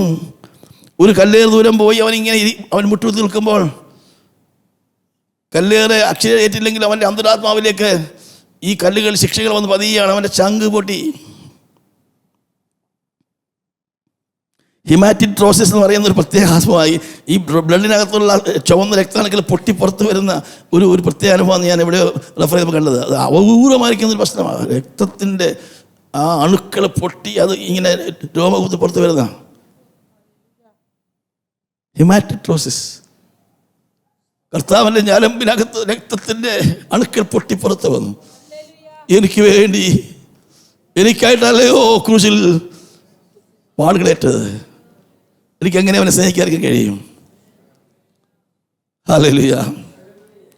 ദോഷിയാമെന്നെ തേടിയോ ക്രൂശ് വരെയും താണു നീ, പ്രാണനും നൽകി സ്നേഹിപ്പാൻ പാപിയിൽ കണ്ടതെന്തു നീ, നിൻ മഹാസ്നേഹം യേശുവേ, എൻ മനസ്സിൻ അഗാധമേ, എന്നിൽ നിൻ സ്നേഹ കാരണം എന്നറിവിൻ.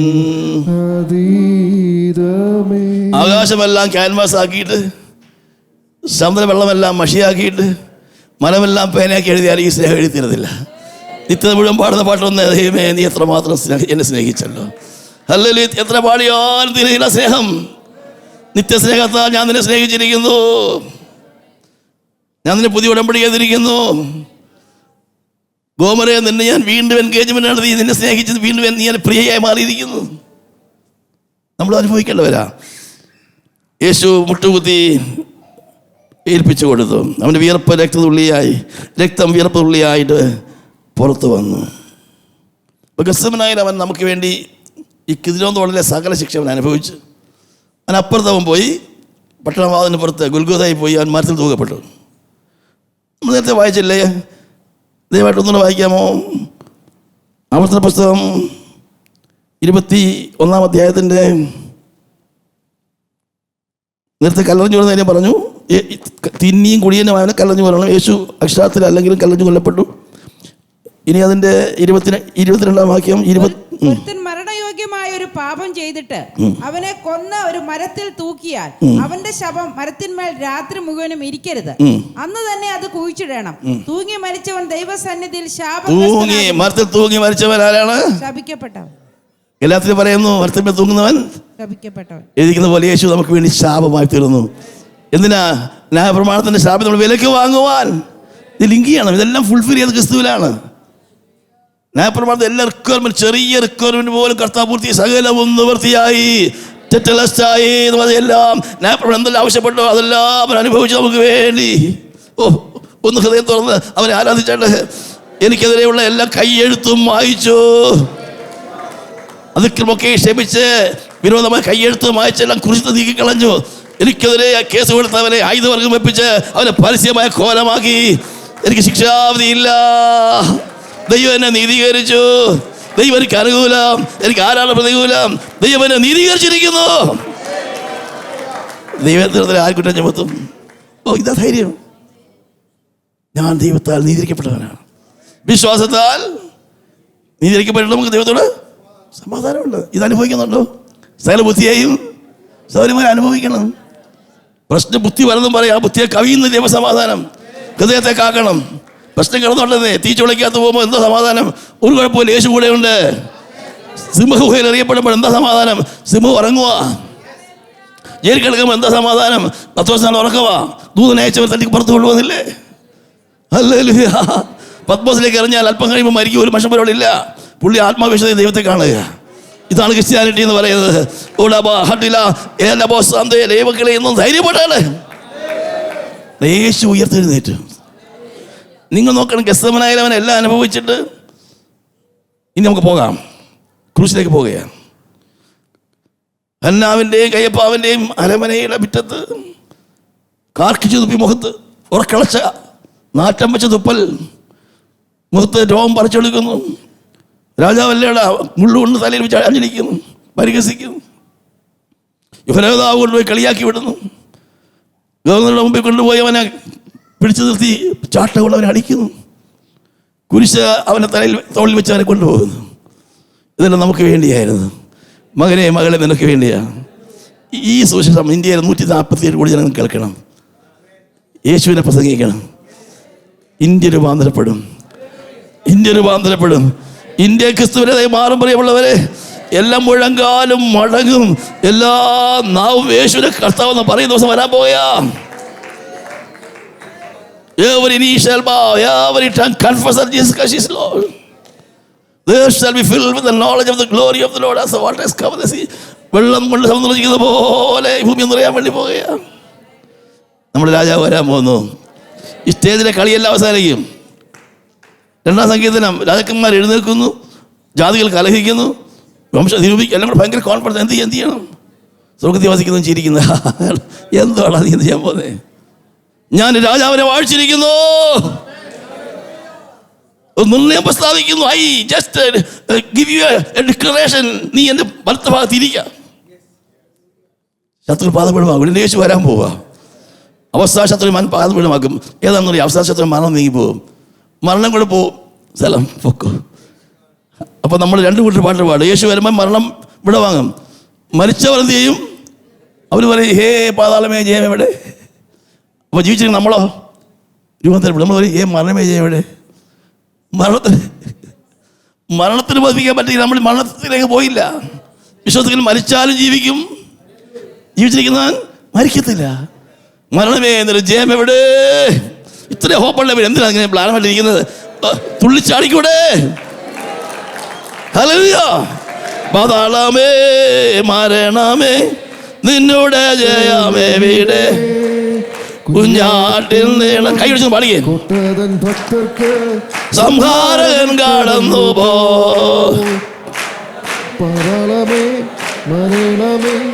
നിന്നോട് ജയമേ വീട്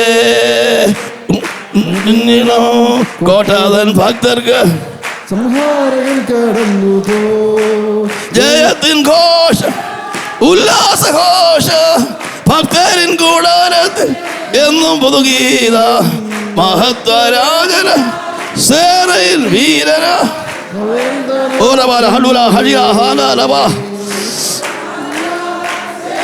വീരനായ ഭയന്താന അഗ്നി നിന്നെ ദഹിപ്പിക്കില്ല, നദിന്മേൽ കവിയുകില്ല. അഗ്നിയാതിൽ നാലാമെന്താ ആഴിമേൽ നാട കൊണ്ടോന്താ അഗ്നി നിന്റെ ഒന്ന് പാടിയേ. ഏത് അഗ്നിയാണ്, ഏത് നദിയാ നിന്നെ മുക്കില്ല. ദൈവമക്കൾ, ദൈവസഭ ഏതെല്ലാം പീഡനം വന്നാലും അതിനെല്ലാം അതിജീവിക്കും. പ്രതികൂലങ്ങളെ അവൻ അതിജീവിക്കും. സഭ ജയമാ. ഞാൻ സഭയെ പണിയും, ജയിക്കയില്ല. ഉല്ലാസഘോഷം ഭക്തരിൻ കൂടെ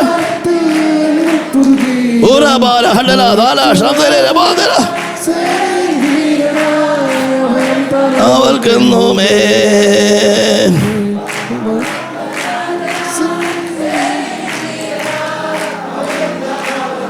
ഭൂമിയും പണിയും. ഓയും പണിയോ അഴിഞ്ഞു പോ നിലനിൽക്കും താൻ വാചന.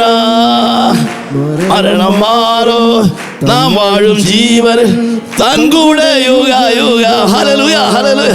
ഭൂമിയും പണിയോ അഴിഞ്ഞു.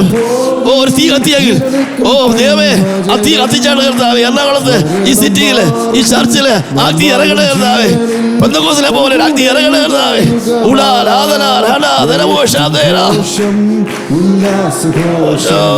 ഭക്തരിൻ കൂടാരത്തിൽ എന്നും പുതുഗീതം.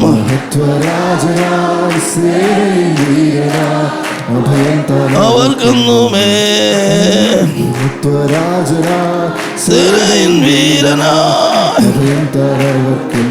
ഗലാത്യ ലേഖനം. ഈ ലേഖനങ്ങൾ മുഴുവൻ ഇതിൻ്റെ നിവൃത്തിയാ. അന്ന് ദൈവം യെരമ്യായോട് പറഞ്ഞ ആ പ്രോമിസ്, ആ കവനന്റിന്റെ പ്രോമിസാണ് മുഴുവനും. ഗലാത്യ ലേഖനത്തിൽ പൗലോസ് പറയുന്നത് എന്താണ്? 3-ാം അധ്യായത്തിൽ അതിന്റെ 13-ാമത്തെ വാക്യവും 14-ാം വാക്യവും, മരത്തിന്മേൽ തൂങ്ങുന്നവനെല്ലാം ശപിക്കപ്പെട്ടവനെന്ന് നമ്മൾ വായിച്ചു കേൾപ്പിച്ചില്ലേ? ആവർത്തന പുസ്തകത്തിൽ എഴുതിയിരിക്കുന്ന പോലെ ക്രിസ്തു നമുക്ക് വേണ്ടി ശാപമായി തീർന്നു. ഇനി നീ തൂക്കപ്പെടേണ്ട കാര്യമില്ല. എക്സ്ചേഞ്ച് നടന്നു കഴിഞ്ഞു. നമുക്ക് ഓരോ തൂക്കപ്പെട്ട് കഴിച്ചു. ഒന്ന് കണ്ടാൽ മതി. ഹല്ലേലൂയ. എനിക്ക് ശിക്ഷാവിധിയില്ല. അവനെ മരത്തിൽ തൂക്കിയിട്ടു. കാൽവരി മലമുകളിൽ അവൻ മരത്തിൽ തൂക്കപ്പെട്ടു. യേശു നമുക്ക് വേണ്ടി ശാപമായി തീർന്നു. ശാപം ഒന്നും നമ്മൾ ഇനി ഒന്നും മാറ്റാനൊന്നും പോകണ്ട. ശാപമൊക്കെ ഓൾറെഡി പോയി കഴിഞ്ഞു. ഹല്ലേലൂയ. പ്രത്യേകിച്ച് മിസ്റ്ററി ഒന്നും ആവശ്യമില്ല. കർത്താവ് പാപവും ശാപവും രോഗവും എല്ലാം കർത്താവ് കാൽവരി നീക്കി കഴിഞ്ഞു. രക്തത്താൽ പാപക്ഷമ, അടിപ്പണതാൽ സൗഖ്യം, ക്രൂശമരണത്താൽ ശാപമോചനം. ഹല്ലേലൂയ. പ്രഖ്യാപിക്കേ, ഒരു ശാപം കേട്ടില്ല. ഹല്ലേലൂയ. അങ്ങനെ പാട്ടൊക്കെ പാടണം. അയ്യോ വയ്യ എന്ന് പറഞ്ഞ് പാടരുത്. ശാപങ്ങൾ തകർന്നിടും യേശുവിൻ നാമത്തിൽ, ഭൂതങ്ങൾ ഓടിടും യേശുവിൻ നാമത്തിൽ. അങ്ങനെയൊക്കെ പാടണം. ഇവിടെ പാടിയ പാട്ടാണത്. എഴുന്നള്ളുന്ന യേശു രാജാവായി കർത്താവായി വരണം. നമുക്ക് ആ ഒരു വലിയൊരു ധൈര്യം വേണം. ക്രൂശി കിടക്കുന്ന രൂപമൊന്നുമല്ല നമ്മുടെ യേശു. അവൻ രാജാവായിട്ട് വാഴാൻ പോകുന്നവനാ. അവൻ അഗ്നി അശ്വത്തിൽ കയറി അവൻ വരാൻ പോവുക ഭൂമി വാഴുവാനായിട്ട്. ഇപ്പൊ തന്നെ നമ്മുടെ സിസ്റ്റം എല്ലാം വന്നുകൊണ്ടിരിക്കുകയല്ലേ. ആൻറ്റിക്കേഷൻ്റെ കമ്പ്യൂട്ടറിലേക്ക് വരികയല്ലേ. AI അന്ന് കൈയടക്കി കഴിഞ്ഞു. അതെല്ലാം മറ്റതിൻ്റെ ലക്ഷണങ്ങളാണ്. കർത്താവ് എല്ലാം മാറ്റിയിട്ട് ദൈവത്തിൻ്റെ ജ്ഞാനത്തിൽ അവനെല്ലാം നന്നായി ചെയ്യാൻ പോവുക. നോക്കാം നമുക്ക് അവിടെ എന്താ നമ്മൾ കണ്ടത്? ഗലാത്യർ എന്താ വായിച്ചത്? ശപിക്കപ്പെട്ടവനെന്ന് എഴുതിയിരിക്കുന്നത് പോലെ ക്രിസ്തു നമുക്ക് വേണ്ടി ശാപമായി തീർന്നു. ന്യായപ്രമാണത്തിന്റെ ശാപത്തിൽ നിന്ന് നമ്മെ വിലയ്ക്ക് വാങ്ങി. കിദ്രോൻ തോടിലെ എല്ലാ ശാപവും മാറ്റി അവനെല്ലാം നമ്മളെ വിലയ്ക്ക് വാങ്ങി. യേശു കിദ്രോൻ തോട് കടന്നുപോയി. 2000 കൊല്ലം യേശു ക്രൂശിന്മേൽ കയറി നമുക്ക് വേണ്ടി പാപമേറ്റുകൊണ്ട് ക്രൂശിന്മേൽ കയറി അവൻ ശാപമായി തീർന്നു. അവൻ നമുക്ക് വേണ്ടി തറയ്ക്കപ്പെട്ട രക്തം ചിന്തി രക്തവും വെള്ളവും പുറപ്പെട്ടു. ഞാൻ രാവിലെ സൂചിപ്പിച്ചു, പെസഹായുടെ രാത്രിയിൽ എല്ലാ നമ്മൾ പെസഹ ആചരിക്കും. ഞാൻ പഠിച്ചപ്പോൾ കണ്ടത് ഈ പെസഹ രാത്രിയിൽ നമുക്ക് 3 പെരുന്നാളിന് ആൾക്കാർ വന്നേ പറ്റൂ. പെസഹ പെരുന്നാളിന് വരണം, പെന്തക്കോസ്ത് പെരുന്നാളിന് വരണം, കുഴൽ പെരുന്നാളിന് വരണം. അപ്പോൾ ഏകദേശം പെസഹ പെരുന്നാളിന് ഒരു 25 ലക്ഷം 30 ലക്ഷം ആൾക്കാരാണ് വരുന്നത്. പെന്തക്കോസ്തിൽ അതുപോലെ വന്നു, എല്ലായിടത്തും ആൾക്കാർ വന്നു. അപ്പോൾ അന്ന് രാത്രിയിൽ ഒരു 25,000 ആളെങ്കിലും ഇറക്കപ്പെട്ട് കാണും. ഇറക്കപ്പെടുന്ന യെരുശലേമിൽ നിന്നാണ്. അവിടെ നിന്ന് ആ രക്തം 25,000 ആൾ രക്തം ഒഴുകി വരുന്നത് വീഴുന്നത് എവിടെയാ? കിദ്രോനിലാ. ആ ചോരപ്പുഴ ഒഴുകുന്ന കിദ്രോനിൽ കൂടിയാണ് കർത്താവ് കടന്നുപോയത്. ഇനി ഒരു ആട് ഇറക്കപ്പെടേണ്ട കാര്യമില്ല. ദൈവത്തിൻ്റെ കുഞ്ഞാട് ഇറക്കപ്പെടാൻ പോയ നാളെ നാളെ നാളെ ഉച്ചയോടെ 9 മണിക്ക് ദൈവത്തിന്റെ കുഞ്ഞാട് ഇറക്കപ്പെടാൻ പോവുകയാണ്. ഇനി ഒരു യാഗം ആവശ്യമില്ല, പാപങ്ങൾ ഇനി ഓർക്കത്തില്ല. എന്തിനാ മക്കളൊക്കെ ഇത്രയും കൊതിയോടെ യേശുവിനെ ഡെഡ് ബോഡിക്ക് വേണ്ടി ആഗ്രഹിച്ചത്? പട്ടണത്തിൻ്റെ പാപനിയായ സ്ത്രീ, കോൾഗേളായിരുന്നു അവൾ. അനേക വലിയ ആൾക്കാരുടെ അരമനകളിലേക്ക് ക്ഷണിക്കപ്പെട്ടവനാണ്, സൗന്ദര്യധാമമായിരിക്കുന്നവൾ. ഭൂതം കയറി നശിച്ച ആ പെൺകുട്ടിയെ കർത്താവ് വിടുവിച്ചെടുത്തു. യേശു പുറകെ നടന്നവള ഗുരുഗോപൻ മരിച്ചപ്പോഴും അവൾ നിൽപ്പുണ്ട്. കർത്താവ് പോയി, ഇനി എന്ത് ചെയ്യും? ഇല്ല, അവൾ വിട്ടില്ല. എനിക്ക് ഡെഡ് ബോഡി എങ്ങനെ കിട്ടിയാൽ മതി? അവൾക്കറിയാം വണ്ടിയല്ലേ, റോമൻ ഗവൺമെൻറ് കയ്യിലുള്ള ആ ബോഡി അടക്കി കല്ലും വെച്ച് പോയിരിക്കുകയല്ലേ. പക്ഷെ അവിടെ സ്നേഹം ഭയത്തെ പുറത്താക്കി. കല്ലെങ്ങനെ ഉരുട്ടി മാറ്റും, ദൂതം മുതൽ ഉരുട്ടി മാറ്റി കൊടുത്തു. യേശു സംസാരിച്ചു, മറിയേ നീ എന്തിനാ കരയുന്നത്? നീ വേഗം പോയി പറ, ഞാൻ ഗലീലയിലേക്ക് പോകുന്നു പറ. ഓ ദൈവമക്കളെ, നമുക്ക് മനസ്സിലാക്കാൻ കഴിയുന്നുണ്ടോ? ഹല്ലേലൂയ. ഇവിടെ എന്താ നമ്മൾ വായിച്ചത്?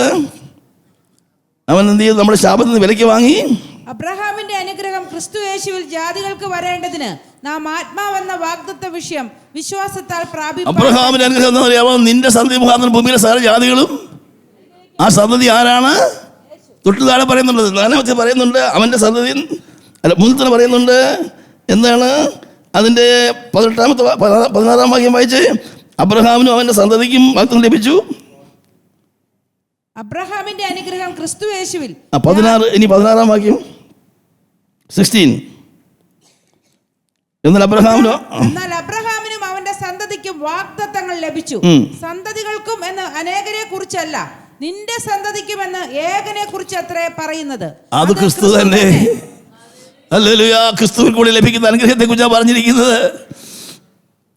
കർത്താവ് നമുക്ക് വേണ്ടി ആദ്യം ശാപഗ്രസ്തനായി തീർന്നു.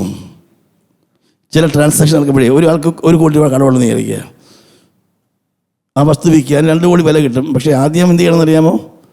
ആ 1 കോടി ബാങ്കിലടച്ച് റിലീസ് ചെയ്യണം. ബാധ്യത ഉണ്ടെങ്കിൽ കിട്ടില്ല.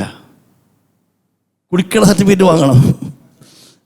അപ്പോൾ ആദ്യം 1 കോടി ഇങ്ങനെ അടച്ചിട്ട് കടം വീട്ടി എൻ്റെ വസ്തു റിലീസ് ചെയ്തിട്ട് ഞാൻ പിന്നെ ബാക്കി തന്നാൽ മതി. കർത്താവ് ആദ്യം വന്ന് കടം വീട്ടി.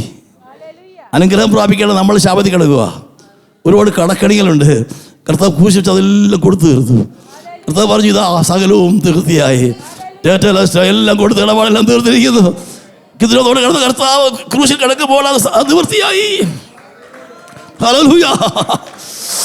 25,000 ആടിന്റെ ചോര ഒഴുകിയെടുത്ത് യേശു പോയിട്ട് ആ ഒറ്റ ചോരയാൽ അവനെ ചങ്കിൽ നിന്ന് രക്തവും വെള്ളവും പുറപ്പെട്ടു. 20 തുള്ളി രക്തം പോലും ആവശ്യമില്ല. ഈ ആലയത്തിലെ ഈ ചോര ഒഴുകുന്ന കൊണ്ട് വെള്ളം ഒഴുക്കി വിടുക. അതുപോലെ യേശുവിൻ്റെ ഹൃദയത്തിൽ നിന്ന് ചോര ഒഴുകി വെള്ളം ഒഴുകി വന്നു. ഒന്ന് സന്തോഷിക്കാൻ കഴിയുന്നുണ്ടോ? സർവപാപക്കറകൾ തീർത്തു നരരെ രക്ഷിച്ചിടുവാൻ. സർവകറകൾ തീർത്തു നരരെ രക്ഷിച്ചിടുവാൻ. ഉർവിനാഥൻ യേശുദേവൻ രക്തമേ. ഉർവിനാഥൻ യേശുദേവൻ ചൊരിഞ്ഞ രക്തമേ. പാപികളും ദ്രോഹികൾ ആയ നാരാവർഗത്തെ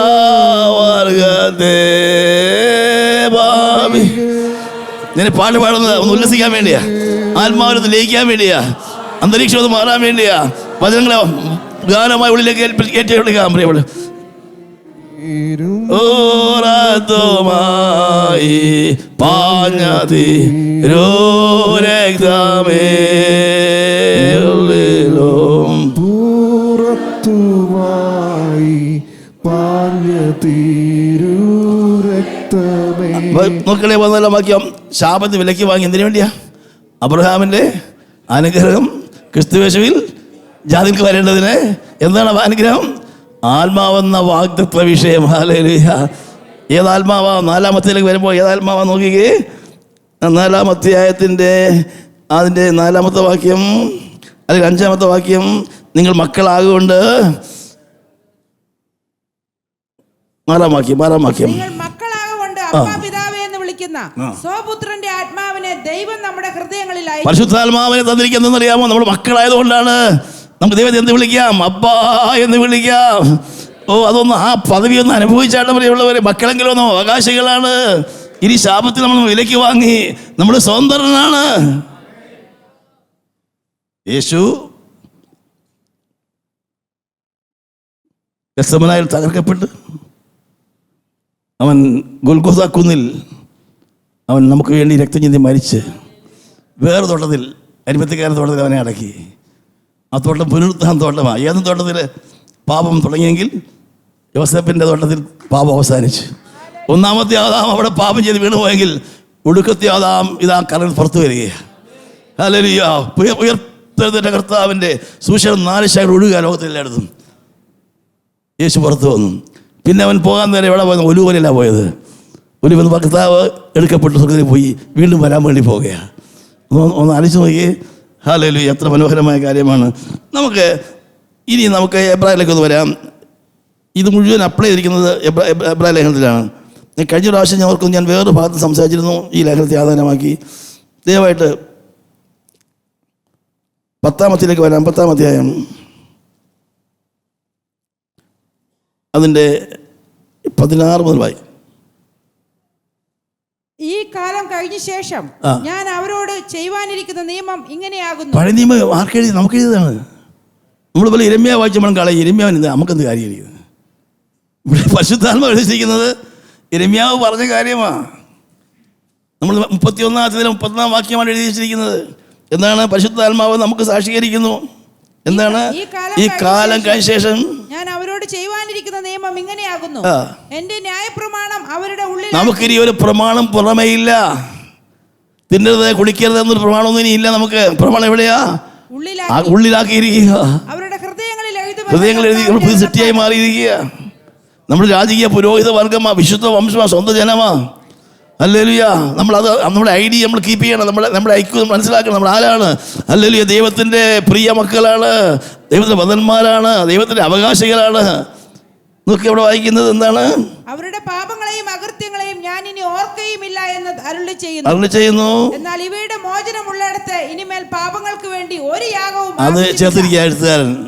അങ്ങനെ യരെമ്യാവ് മോചനം പറഞ്ഞെങ്കിൽ ഇങ്ങനെ ഇവയുടെ മോചനം ഉള്ളിടത്ത് ഇനിമേൽ പാപങ്ങൾക്ക് വേണ്ടി ഒരു യാഗവും ഇനി ആവശ്യമില്ല. ഇതൊക്കെ സന്തോഷിക്കേണ്ടതല്ലേ? സത്യം അറിയ സത്യം നിങ്ങളെ നമുക്കിനി പ്രമാണമില്ല. ക്രിസ്തു ഉള്ളിലുണ്ട്. എത്ര മനോഹരം നോക്കിക്കേ. ഇത് തന്നെയാണ് നമ്മൾ വീണ്ടും വീണ്ടും വായിക്കുന്നുണ്ട്. അതിൻ്റെ 8-ാം അധ്യായത്തിലേക്ക് വരുമ്പോൾ 8-ാം അധ്യായത്തിൻ്റെ 8 മുതൽ വായിച്ച് 7 മുതൽ വായിച്ച്. ഒന്നാമത്തെ നിയമം കുറവില്ലാത്തതായിരുന്നുവെങ്കിൽ രണ്ടാമത്തേതിന് ഇടം അന്വേഷിക്കയില്ലായിരുന്നു. എന്നാൽ അവൻ അവരെ ആക്ഷേപിച്ചുകൊണ്ട് അരുളി ചെയ്യുന്നത്. അവിടെ ദൈവാത്മാവ് കുറച്ച് കട്ടിയിലാ പറയുന്നത്. എബ്രായത്തിൽ കുറച്ച് ഷാർപ്പാണ് സംസാരിക്കുന്നത്. ഒന്നാമത്തെ കുഴപ്പമില്ലെങ്കിൽ എന്തിനാ രണ്ടാമത്തെ കൊണ്ടുവന്നേ? അവൾ ഒന്നാമത്തെ കളിയാക്കുക. മോശ പ്രമാണം എന്ത് ഗുണമുണ്ടായി? ഒന്നും ഉണ്ടായില്ല. ആർക്കും മാറ്റം വന്നില്ല. നമ്മൾ റോമറിൽ വായിക്കുന്നു, ജഡത്തിൻ്റെ ബലഹീന നിമിത്തം ന്യായപ്രമാണം കഴിയാതിന് സാധിപ്പാൻ ദൈവത്തിൻ്റെ പുത്രനെ അയച്ചു. എത്ര ശ്രമിച്ചാലും നമുക്ക് നന്നാകാൻ പറ്റത്തില്ല. നമ്മൾ അയ്യോ ഞാൻ ആരെന്നെ വിളിവയ്ക്കും? യേശു ക്രിസ്തു മുഖാന്തരം ചെയ്യുന്ന ദൈവത്തിന്റെ സ്തോത്രം. ഇവിടെ വായിക്കുന്നത്, ഞാൻ ഇസ്രായേൽ ഗൃഹത്തോടും യഹൂദ ഗൃഹത്തോടും പുതിയൊരു നിയമം ചെയ്യുന്ന കാലം വരുമെന്ന്. പിന്നെ അതേ പുസ്തകം വീണ്ടും റിപ്പീറ്റ് ചെയ്യുക. അപ്പൊ അന്ന് പറഞ്ഞ പ്രമാണം നമ്മുടെ അടിസ്ഥാനം. ദൈവത്തിന്റെ ആ ഉടമ്പടി നമ്മൾ നിൽക്കുക. നമ്മളൊരു കവനന്റഡ് പീപ്പിളാണ്. നമ്മൾ ദൈവത്തിൻ്റെ പുതിയ ഉടമ്പടിപ്പെട്ടവരാണ്. കർത്തൃമേശ ആചരിക്കുമ്പോൾ ഓർക്കാറുണ്ട്, ഇത് പുതിയ ഉടമ്പടിയാണ്. ഇത് മൃഗങ്ങളുടെ രക്തത്താലുള്ള ഉടമ്പടിയല്ല, ഇത് യേശുക്രിസ്തുവിൻ്റെ രക്തത്താലുള്ള ഉടമ്പടിയാണ്. നമ്മൾ എബ്രായർ അവസാനമായി നിത്യരക്തത്താൽ ആളുകളെ ഇടയനായ യേശുക്രിസ്തു. നിത്യ നിയമം, നിത്യ കവനന്റാണിത്. ഒന്ന് ചങ്കത്ത് വെച്ച് സ്തോത്രം ചെയ്താൽ ഹല്ലേലൂയ. എന്നെ ദൈവം നിത്യമായി സ്നേഹിച്ചിരിക്കുന്നു, നിത്യമായ രക്ഷ നൽകിയിരിക്കുന്നു, നിത്യമായ ജീവൻ നൽകിയിരിക്കുന്നു, രാജ്യം ഒരുക്കുന്നുണ്ട്, നിത്യമായ അതിൽ ഉടമ്പടി ചെയ്തിരിക്കുന്നു, നിത്യ അവകാശം എനിക്ക് തരാൻ പോകുന്നു, നിത്യ ആശ്വാസം തന്നിരിക്കുന്നു. ഇതെല്ലാം നിത്യമായതാ കാണുന്നത്, താൽക്കാലികം കാണാത്തതോ നിത്യം നിത്യം നിത്യം നിത്യം. അവിടെ നിത്യം ആരാധിക്കാൻ പോവുക. ഇപ്പം ഫാസ്റ്റിംഗ് പ്രയർ തീരാൻ പോവുക. പക്ഷെ അവിടെ ആരാധന നിൽക്കുന്നില്ല. നിത്യം ആരാധനയാണ്. അവരുടെ മുഖം കണ്ടവരെ ആരാധിക്കും. ഇന്ന് ഞങ്ങൾ വിശ്വാസത്തെ ആരാധിക്കണം. നിങ്ങൾ മുഖം കണ്ട് ആരാധിക്കാൻ പോവുക. അന്ന് അവിടെ പിന്നെ രാത്രി പാരില്ലല്ലോ അവിടെ, അതുകൊണ്ട് 9 മണിക്ക് ഒത്തിട്ട് കാര്യമൊന്നുമില്ല, അതിങ്ങനെ പൊയ്ക്കൊണ്ടേയിരിക്കും.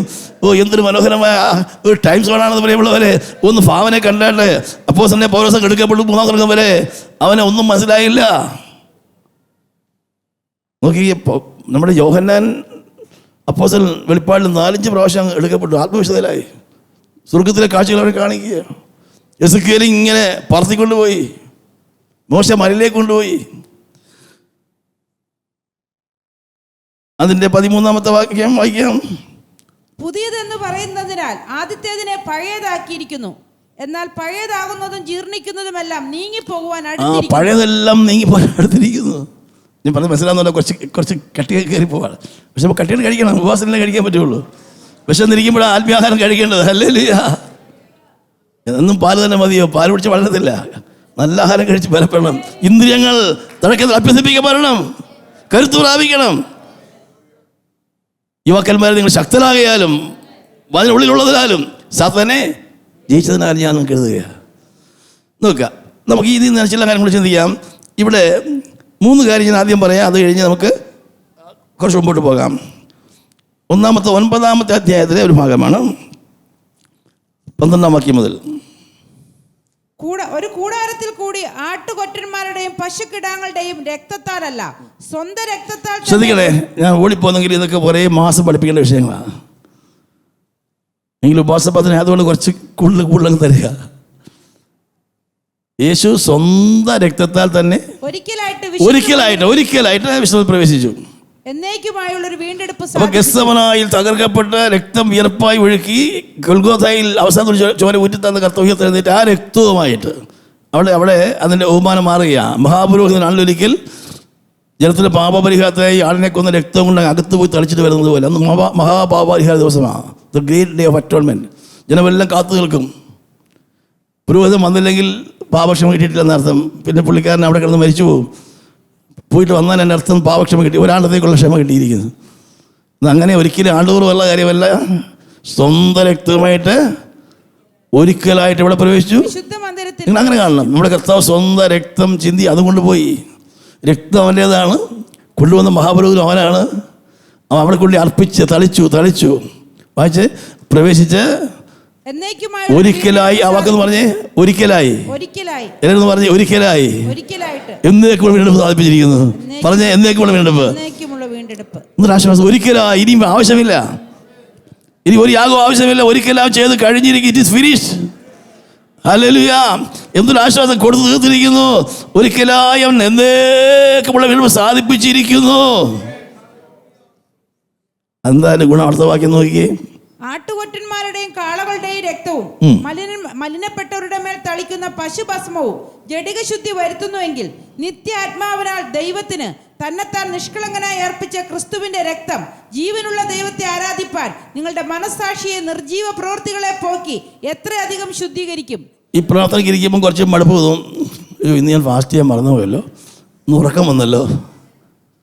നമ്മൾ പലപ്പോൾ നമ്മളിലേക്കാണ് നോക്കുന്നത്. നമ്മൾക്ക് നോക്കുന്ന കാര്യമില്ല. ഇവിടെ വചനം പറയുന്നത് നിത്യാത്മാവിനാൽ പിതാവായ ദൈവത്തിന് തന്നെത്താൻ ക്രിസ്തുവിന്റെ രക്തം ത്രിയേക ദൈവമാണ്. പിതാവിന് പരിശുദ്ധാത്മാവിനാൽ പുത്രൻ അർപ്പിച്ച ആ രക്തം ഈ ദൈവത്തെ ആരാധിപ്പാൻ നമ്മുടെ മനസ്സാക്ഷിയെ ശുദ്ധീകരിക്കും. ആ രക്തം മാത്രം മതി പ്രിയമുള്ളവരെ. ആ രക്തം യേശു ഒരിക്കൽ കൊണ്ടുപോയി കൊടുത്തു കഴിഞ്ഞാൽ അവിടെ തളിച്ചു കഴിഞ്ഞിരിക്കുക. ഹല്ലേലൂയ. പുണ്യാഹം എന്ന് പറഞ്ഞാൽ തളിക്കപ്പെടുന്നത്, സ്പ്രിങ്കിൾഡ് ബ്ലഡ് എന്നാ. നമ്മൾ പലപ്പോഴും പറയുന്നതൊക്കെ തെറ്റിച്ചാണ് പറയുന്നത്. കർത്താവ് പുണ്യാഹം തളിക്കണമെന്ന് പറയും. Already it is sprinkled. ചെന്നാൽ മതി. കർത്താവ് അത് തളിച്ചു കഴിഞ്ഞു. പഴയ നിയമത്തിൽ ആണ്ടുതോറും തളിക്കണം വേണ്ട, ഒരിക്കൽ തളിച്ചത് മതി. ഹല്ലേലൂയ. എന്നേക്കുമായി നമ്മൾ എടുത്ത് കഴിഞ്ഞിരിക്കുക. ഫിനിഷ്ഡ് വർക്കാണ്. ഹല്ലേലൂയ. അങ്ങോട്ട് ചെന്നാൽ മതി. ഇത് ഭയങ്കര സത്യം. നിങ്ങൾ എന്ത് ചെയ്യും? സ്വതന്ത്രം. പലരും ബന്ധനത്തിലായിരിക്കുന്നത്. സത്യം അറിയാതെ തെറ്റിപ്പോവുകയാണ്. ഒന്നുകൂടെ നമുക്ക് ചിന്തിക്കാം. ഒരിക്കലായിട്ട് യേശുവിൻ്റെ അർപ്പിക്കപ്പെട്ട ആ യാഗത്തിലൂടെ എന്നേക്കുമുള്ള വീണ്ടെടുപ്പ് സാധിപ്പിച്ചു. അപ്പോൾ once for all we are redeemed forever. ഒന്ന് ശ്രദ്ധിക്കണം. രണ്ടാമത്തേത് 10-ാം അധ്യായത്തിലേക്ക് വരാം. 10-ാം അധ്യായം അതിൻ്റെ 5 മുതൽ വായിക്കണം. ആകയാൽ ലോകത്തിൽ വരുമ്പോൾ ഹനനയാഗവും വഴിപാടും നീ ഇച്ഛിച്ചില്ല, എന്നാൽ ഒരു ശരീരം നീ. പഴയ നിയമത്തിലെ ഒരു യാഗവും വേണ്ട യേശുക്രിസ്തുവിന്. ഓർക്കണം, നമ്മൾ പലപ്പോഴും ഓൾഡ് ടെസ്റ്റ്മെന്റിലേക്ക് പോവുക. നമ്മൾ പല പ്രേയേഴ്സ് ടീച്ചിങ് അല്ലെങ്കിൽ OT-യിലാണ് പോകുന്നത്. ചെയ്യണം. നമ്മൾ കുറേ പ്രമാണം ഉണ്ടാക്കി വെച്ചിരിക്കുക. മോശം കളഞ്ഞാൽ നമ്മൾ പിന്നെയും കൂട്ടിക്കൊണ്ടുവരിക. ഇത് കൃപയുടെ പ്രമാണമാണ്. ഇത് അകത്താ പ്രമാണം വരുന്നത്. നോക്കുക, ഇവിടെ നമ്മൾ വായിച്ചത് ഹനനയാകവും ഭോജനയാകവും നിശ്ചയിച്ചില്ല. എന്നാൽ ഒരു ശരീരം നീ എനിക്ക് ഒരുക്കിയിരിക്കുന്നു, സർവാംഗ ഹോമങ്ങളിലും പാപയാഗങ്ങളിലും നീ പ്രസാദിച്ചില്ല. ഇംഗ്ലീഷിൽ എങ്ങനെയാ വായിക്കുന്നത് ആ വാക്യം? With burnt offerings and sin offerings you are not pleased. മലയാളത്തിൽ വായിക്കുന്നത് ഹനനയാഗവും വഴിപാടും നിശ്ചയിച്ചു. ഹനനയാഗവും വഴിപാടും, burnt offerings and sin offerings. ശരിക്കും പറഞ്ഞാൽ നമ്മൾ ദൈവത്തെ പ്രസാദിപ്പിക്കും. ഒന്നിൽ ഓഫറിങ് കൊടുക്കും, അല്ലെങ്കിൽ സാക്രിഫൈസ് ചെയ്യും. We give something to God or we abstain from something. ഞാനിനിയും വാസ്തവിക്ക് എടുക്കുക, ഞാനിനിയും ഇറച്ചി കഴിക്കുന്നില്ല, അല്ലെങ്കിൽ ഞാനിനിയും ആദ്യം വർത്താനൊന്നും പറയത്തില്ല. അപ്പം നമ്മൾ ആബ്സ്റ്റിനേഷനാണ്. നമ്മൾ തന്നെ ഒന്ന് ഒതുക്കുക. മറിച്ച് ദൈവത്തിന് കൊടുക്കുക. ഞാൻ ദൈവത്തിന് കൊടുക്കുക. ഞാൻ എൻ്റെ കുറച്ച് എമൗണ്ട് ദൈവം കൊടുക്കാൻ പോവുക. എൻ്റെ സമയം മാറ്റി വെക്കാം. ഒക്കെ നല്ല കാര്യമാണ്. പക്ഷേ യേശു പറഞ്ഞു, ഇതൊന്നും അല്ല എനിക്ക് ആവശ്യം, ഇതൊന്നും അല്ല എൻ്റെ ദൈവത്തിന് ആവശ്യം. നീ എനിക്കൊരു ശരീരം ഒരുക്കിയിരിക്കുന്നു. അതാണ് വേണ്ടത്. ദൈവത്തിന് വേണം നമ്മുടെ ശരീരമാണ് വേണ്ടത്. ഹല്ലേലൂയ.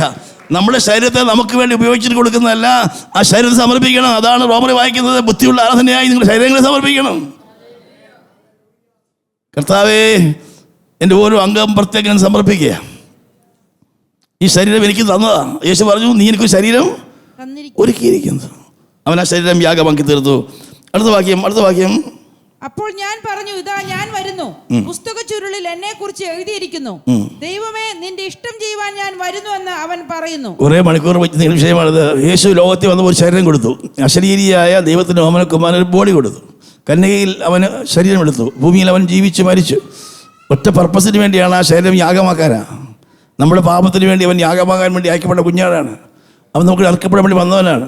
അപ്പോൾ യേശു പറയുകയാണ്, ഇതാ നീ എനിക്ക് ശരീരം തന്നിരിക്കുന്നു. എന്തിനാ ഞാൻ വന്നത്? നിന്റെ ഇഷ്ടം ചെയ്യുവാൻ ഞാൻ വന്നിരിക്കുന്നു. ഇതാ ഞാൻ വരുന്നു. എന്നിട്ട് ന്യായപ്രമാണ പ്രകാരം കഴിച്ചു വരുന്ന യാഗങ്ങളും വഴിപാടും. ഇനി അതെല്ലാം വായിക്കേണ്ട, 10 വാക്യം വായിച്ചാൽ മതി. ആ ഇഷ്ടത്തിൽ നാം യേശുക്രിസ്തു ഒരിക്കലായി കഴിച്ച ശരീരയാഗത്താൽ വിശുദ്ധീകരിക്കപ്പെട്ടിരിക്കുന്നു. ശ്രദ്ധിക്കണേ, കുറച്ച് ഡീപ്പാണ്. ചിലർക്കൊക്കെ ഗ്രഹിക്കാൻ പറ്റുള്ളൂ. ഒന്നാമത് ഞാൻ പറഞ്ഞു, ഒരിക്കലായിട്ട് നമ്മൾ എന്ത് ചെയ്തിരിക്കുന്നു? എന്നേക്കുമായി വീണെടുത്തിരിക്കുന്നു. അത് ഫിനിഷ്ഡാണ്. പലപ്പോഴും ഈ കരിസ്മാറ്റിക് പെന്തക്കോസ്തൽ ആളുകൾക്ക് ആ ഒരു ദൈവത്തിൻ്റെ അക്കാദമിക് ടീച്ചിങ്ങിന് വലിയ എതിർപ്പാണ്. കർത്താവ് ചെയ്ത് കഴിഞ്ഞ് ഫിനിഷ്ഡ് വർക്കാണത്. ആ കാര്യം അവിടെ കിടക്കുകയാണ്. ഒരിക്കലും അത് ചെയ്ത് കഴിഞ്ഞ് ഇനി ഒന്നും ചെയ്യേണ്ട കാര്യമില്ല. വീണ്ടെടുപ്പ് സാധിപ്പിച്ച് കഴിഞ്ഞ് എന്നേക്കും നമ്മൾ വീണ്ടെടുപ്പ്. രണ്ടാമത് വിശുദ്ധീകരണം. എങ്ങനെ? ഡെയിലി വിശദീകരിക്കപ്പെടാൻ പറ്റുമോ? യേശു ക്രിസ്തു നമുക്ക് പകരമായി രക്തം ചെയ്തുകൊണ്ട് നമ്മൾ വീണ്ടെടുക്കപ്പെട്ടു. യേശു തൻ്റെ ശരീരം ദൈവത്തിന് വേണ്ടി ഏൽപ്പിച്ചു കൊടുത്തതിലൂടെ ആ ഇഷ്ടത്തിൽ യേശു ഒരിക്കലൊക്കെ ശരിയാക നാം വിശദീകരിക്കപ്പെട്ടിരിക്കുന്നു. അല്ല, മനസ്സിലായോ? വിഷമായിരിക്കും മനസ്സിലാക്കാൻ. നമുക്ക് പകരം യേശു രക്തം ചിന്തി വീണ്ടെടുത്തത് പോലെ തന്നെ യേശു ശരീരം നമുക്ക് വേണ്ടി സമർപ്പിച്ചു. ചില പാട്ടിലൊക്കെ അത് വരുന്നുണ്ട്. യേശു ക്രിസ്തുവിൻ ശരീരയാഗത്താൽ ഉള്ള ഇഷ്ടത്തിൽ ഞാൻ ശുദ്ധനായി തീർന്നു. ഇതൊക്കെ പാടുമ്പോൾ തന്നെ ഉള്ളിലേക്ക് അത് വരും. യേശു ക്രിസ്തുവിൻ ശരീരയാഗത്താൽ ഉള്ള ഇഷ്ടത്തിൽ ഞാൻ ശുദ്ധനായി തീർന്നു. ദൈവ ഇഷ്ടം ചെയ്തു വാഗ്ദത്തം പ്രാപിപ്പാൻ പൂർണ്ണ സഹിഷ്ണുത ഏകണേ പ്രിയ. പൂർണ്ണ സഹിഷ്ണുത ഏകണേ പ്രിയ. എൻ ദൈവമേ, നിന്നിഷ്ടം ചെയ്യുവാ വന്നിടുന്നേ ഞാനിന്നു മോദമാ. എൻ്റെ ഇഷ്ടമൊന്നും വേണ്ട പ്രിയനേ, അങ്ങേ ഇഷ്ടം എന്നിൽ പൂർണ്ണമാക്കണേ. എൻ്റെ ഇഷ്ടമൊന്നും വേണ്ട പ്രിയനേ, അങ്ങേ ഇഷ്ടം എന്നിൽ പൂർണ്ണമാക്കണേ. ഉണർവ് കാലങ്ങളിൽ പാടിയ പാട്ടിനകത്ത് വലിയ അർത്ഥങ്ങളുണ്ട്. ഇപ്പോഴത്തെ പാട്ടുകൾക്ക് ഡെപ്ത് കുറവാണ്. നമ്മുടെ മാനസിക തലങ്ങളിൽ അത് ഒതുങ്ങി നിൽക്കുന്നുള്ളൂ. വൈകാരിക തലങ്ങളെ തണുപ്പിക്കുന്നുണ്ട്, അത് ആവശ്യമാണ്. പക്ഷേ ഇത് ഡീപ്പായിട്ട് പോകുന്ന കാര്യങ്ങളാണ്. നിത്യമായ പ്രിൻസിപ്പിൾസാണ് പഠിച്ചത്. ഈ പാട്ട് ആണെങ്കിൽ എനിക്ക് അറിയാമായിരുന്നു. ഒരു പി മാത്യു സാർ എഴുതിയത്, മാത്യു ഫിലിപ്പോസ്. വളരെ പ്രായമുള്ള മനുഷ്യനെ, അദ്ദേഹം ഒന്നുമില്ല കേട്ടോ, ഞാൻ അത് കണ്ടിട്ടുണ്ട്. നന്മയും പൂർണ്ണ പ്രസാദവുമുള്ള നിൻഗീതമെന്തെന്നോ ഞാൻ അറിയുവാൻ നന്മയും പൂർണ്ണ പ്രസാദവുമുള്ള എന്തെന്നു ഞാൻ അറിയുവാൻ എൻ മാനം പുതുക്കി മാറിടുന്നേ നിത്യം എൻ മാനം പുതുക്കി മാറിടുന്നേ നിത്യം നിന്യമാണ് ലോകലാവണ്യം നിന്യമാണ് ലോകലാവണ്യം എൻ ദൈവം നിന്നിഷ്ടം ചെയ്യുവാൻ വന്നേ. ഡെലിവറൻസ്, ബ്ലെസ്സിംഗ്, സന്തോഷം, ഉണവിലെ സന്തോഷങ്ങൾ, ഉല്ലാസത്തിന്റെ ജയത്തിന്റെ ഘോഷം, ജയത്തിന്റെ ആരവം, ജയഘോഷം ഉണ്ടാകട്ടെ. ഹല്ലേലൂയ. ഭയമെല്ലാം മാറട്ടെ, നിരാശ മാറട്ടെ, കുറ്റബോധം മാറട്ടെ, ശാപങ്ങൾ മാറട്ടെ, അനർത്ഥങ്ങൾ മാറട്ടെ, അശുഭാപ്തിയെല്ലാം മാറട്ടെ. അങ്ങേ ഇഷ്ടം എന്നിൽ പൂർണ്ണമാക്കണേ. എന്റെ ഇഷ്ടമൊന്നും വേണ്ട പ്രിയനേ. ഇഷ്ടം എന്നിൽ പൂർണ്ണമാക്കണേ. സമയമില്ലല്ലോ, നമുക്ക് പാടിക്കൊടുക്കാൻ സമയമില്ല. ഇവിടെ നമ്മൾ കണ്ടത് ഒന്നാമത് നമ്മളെ എന്നേക്കുമായി വീണ്ടെടുത്തിരിക്കുന്നു. രണ്ടാമത് നമ്മൾ ഒരിക്കലായി വിശുദ്ധീകരിക്കപ്പെട്ടിരിക്കുന്നു. നമ്മളെ ദൈവത്തിന് സാങ്ക്ടിഫൈഡ് ആണ്. യേശു നല്ല ബോഡി കൊടുത്തതിലൂടെ നമ്മളതിൽ പാപാക്കലാണ്. അത് വിശ്വാസം സ്വീകരിക്കണം. ഞാൻ പറയാൻ ശ്രദ്ധിക്കണേ. ഒരു യേശു ചെയ്ത പ്രവൃത്തി, യേശു നമുക്ക് ക്രൂശിൽ മരിച്ചു, ഇനി മരിക്കേണ്ട കാര്യമുണ്ട്? ഇല്ല. രക്തം ചിന്തി, ഇനി രക്തത്തിൻ്റെ ആവശ്യമില്ല. നമ്മൾ വിശ്വസിച്ചപ്പോൾ പാപക്ഷമ കിട്ടി. അതുപോലെ കർത്താവെ, നീ നിന്നത്തിൽ അർപ്പിച്ചപ്പോൾ ഞാൻ വിശദീകരിക്കപ്പെട്ടു. അത് വിശ്വാസത്താൽ സ്വീകരിക്കണം. ഇതാ ഞാൻ സമർപ്പിക്കുന്നു കർത്താവെ. നിൻ്റെ ആ ശരീരത്തിൽ ഞാനും ഉണ്ടായിരുന്നു, ഞാൻ സ്നാനപ്പെട്ടപ്പോൾ നിന്നോട് കൂടെ ചേർന്നു, ഞാനും സമർപ്പിക്കപ്പെട്ടിരിക്കുന്നു. ഇത് എളുപ്പമുള്ള കാര്യമാണ്. ട്രാൻസ്ഫർ ചെയ്യണം അങ്ങോട്ട്. മൂന്നാമത്തേത് നോക്കിക്കേ, അതിൻ്റെ 14-ാം വാക്യം. ഏകയാഗത്താൽ അവൻ വിശുദ്ധീകരിക്കപ്പെടുന്നവർക്ക് സദാകാലത്തേക്കും സൽഗുണപൂർത്തി വരുത്തിയിരിക്കുന്നു. ഇംഗ്ലീഷിൽ വായിക്കുന്നത് എങ്ങനെയാ? We are made perfect. We are redeemed by the blood. We are sanctified by the offering of his body as a sacrifice. Now we are made perfect forever, those who are being made holy. The redeemed one are made holy, the holy one are being made perfect. 3 process ആണ്. പാപക്ഷമ കിട്ടുന്നു, വിശുദ്ധീകരിക്കപ്പെടുന്നു, perfect ആകുന്നു. അത് മനസ്സിലാകുന്നുണ്ടോ? ഇങ്ങനെ ഈറ്റി ചെയ്യുന്ന നിന്നില്ല കേട്ടോ. എല്ലാം പോയി പണങ്ങി വരണം. നമ്മളിന്ന് രാവിലെ വായിച്ചില്ല, നെഹമ്യാവിൻ്റെ കാലത്ത് അവർ കൂടാരപ്പെന്നാണ് ആചരിച്ചു. ഒന്നും ആർക്കും അറിയത്തില്ലായിരുന്നു. യോശുവ കാലം കഴിഞ്ഞൊന്നും ഇല്ലായിരുന്നു. അപ്പോൾ സന്തോഷമുണ്ട്, ഭയങ്കര സന്തോഷമുണ്ടായി. ഈ വചനം മനോഹരമാണ്. ഈ വചനം ഇതിൻ്റെ ആഴങ്ങളിലേക്ക് ഇറങ്ങിയാൽ വലിയ രസമാണ്. ജനം പണ്ട് നെഹമ്യാവിൻ്റെ കാലത്ത് എക്സ്ട്രാ വായിക്കുമ്പോൾ ഞാൻ നിന്ന് കരയുക, മഴയത്ത് നിന്ന് കരയുക. കരയിലേ സന്തോഷിക്കുന്ന ദിവസമാണത്. വചനം ധ്യാനിച്ചുകൊണ്ട് വചനത്തിലേക്കാണ് ഉണർവ്. എല്ലാ ഉണർവിൻ്റെയും തുടക്കം വചനത്തിൽ വരും. Back to the word of God ആണ്. വചനം വരുമ്പോഴേക്കും നമ്മൾ സ്വതന്ത്രമാകുക. വെർട്ടാസ് വോസ് ലിബറാബിറ്റ് എന്ന് പറഞ്ഞാൽ സത്യം നിങ്ങളെ സ്വതന്ത്രരാക്കും. അത് ലാറ്റിനിലെ പദമാണ്. സത്യം അറിയണം, സത്യം നിങ്ങളെ സത്യം നമ്മൾ അറിയണം. ഇവിടെ വായിക്കുന്നത് by one sacrifice he has made perfect for ever. ഇതെല്ലാം ഒരിക്കൽ എന്നൊക്കെ ചെയ്ത കാര്യമാണ്. തീർപ്പിൻ്റെ ആവശ്യമില്ല. നമ്മൾ അപ്പം ആരാണ്? വിശുദ്ധന്മാരാണ്, നമ്മൾ വ്രതന്മാരാണ്. കൊലോസിനെ വായിക്കുമ്പോൾ നമ്മൾ ക്രിസ്തുവിൽ തികഞ്ഞവരാണ്. അല്ലെങ്കിൽ ഒന്ന് പറഞ്ഞേ, ഞാൻ ക്രിസ്തുവിൽ തികഞ്ഞവരാണ്. അല്ലെങ്കിൽ പറയാൻ പാട്ട് പാടുന്നത് ഇഷ്ടമാണോ? ഇതിനെല്ലാം പാട്ടുണ്ട്. നീയൻ സർവനീതിയും ആയി തീർന്നതാൽ ഞാൻ പൂർണ്ണനായി, നീയൻ സർവനീതിയും ആയി തീർന്നതാൽ ഞാൻ ഭാഗ്യവാൻ, നീയൻ സർവനീതിയും ആയി തീർന്നതാൽ ഞാൻ ധന്യനായി ആരാധിക്കാം. വല്ല ഓർക്കണല്ലോ, നമ്മെ സർവം മറന്ന് തൻ സന്നിധി മോദമോളിന്ന്, നമ്മെ സർവം മറന്ന് തൻ സന്നിധിയിൽ ധ്യാനത്തോളിന്ന്, നമ്മെ സർവം മറന്ന് തൻ സന്നിധിയിൽ കീർത്തനത്തിനാൽ ആരാധിക്കാം.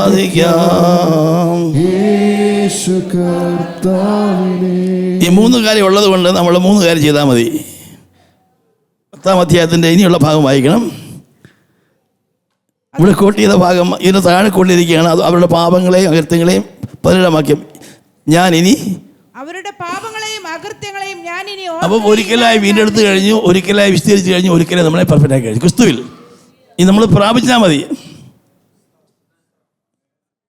എന്നെ നീതിമാൻ വിശ്വാസത്താൽ അതാണ്. ഇത് വിശ്വാസം. ഇതാ നമ്മൾ അവിടെ പ്രശ്നം. നമ്മൾ വിശ്വാസം എന്നെ നീതീകരിച്ച് ബാക്കിയാലും ഞങ്ങൾ ശൈലിക്കണം. ഞാൻ ഒരു ഒരു ഗ്രൂപ്പിന് പോയി. അവിടെ സാക്ഷ്യം പറയുന്നത്, അയ്യോ ഞാൻ പോകുന്ന വഴിക്ക് അറിയാതെ നോക്കിപ്പോയി, ഓട്ടോറിക്ഷയുടെ അടുത്ത് ഒരു സൗകര്യം ഇരിപ്പുണ്ടായിരുന്നു, എനിക്ക് പാപം തോന്നി. ഇതൊക്കെ പറയുന്നത് എന്താ എനിക്കറിയത്തില്ല. അവർ സിൻ കോൺഷ്യസ് ആണ്. അയ്യോ അവിടെ ബന്ധനമുണ്ട്, കോപത്തിൻ്റെ ഒരു ആത്മാവുണ്ട്, ഡെവിൾ കോൺഷ്യസ് ആണ്. ക്രിസ്തുവിനെ ഒന്ന് ഫോക്കസ് ചെയ്തേ. അതാണ് കൊലോസ്യലേഖനം. ക്രിസ്തുവിൽ നാം പരിപൂർണ്ണമായിരിക്കുന്നു, സാത്താനെ ആയുധം വെപ്പിച്ചിരിക്കുന്നു, നമ്മൾ പാപശരീരം ഉരിഞ്ഞു കളഞ്ഞിരിക്കുന്നു. ഹല്ലേലൂയ. അവൻ നമ്മെ നിരപ്പിച്ചിരിക്കുന്നു. ക്രിസ്തു നമ്മുടെ ഉള്ളിലിരിക്കുന്നു, അവനിൽ നാം മറിഞ്ഞിരിക്കുന്നു. അവനിപ്പോൾ നമ്മൾ വെളിപ്പെടാൻ വേണ്ടി പോകുകയാ. ഹല്ലേലൂയ. ഇത് ക്ലെയിം ചെയ്യണം അതിനകത്ത്. ഹല്ലേലൂയ.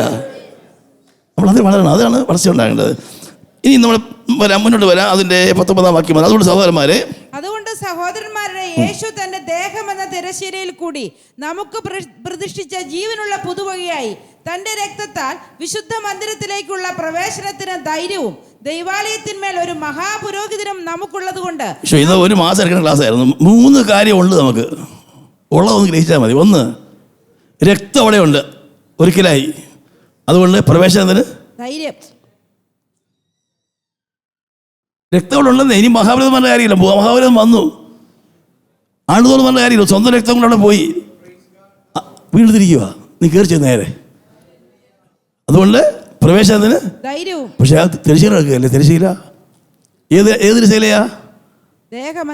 ആ തിരശ്ശീലയാണ് യേശുവിൻ്റെ ദേഹം. എന്ത് ചെയ്തു? അങ്ങ് ക്രൂശിൽ ചീന്തിക്കളഞ്ഞു. അപ്പം എൻ്റെ പാപ ശരീരത്തെ എന്ത് ചെയ്തു?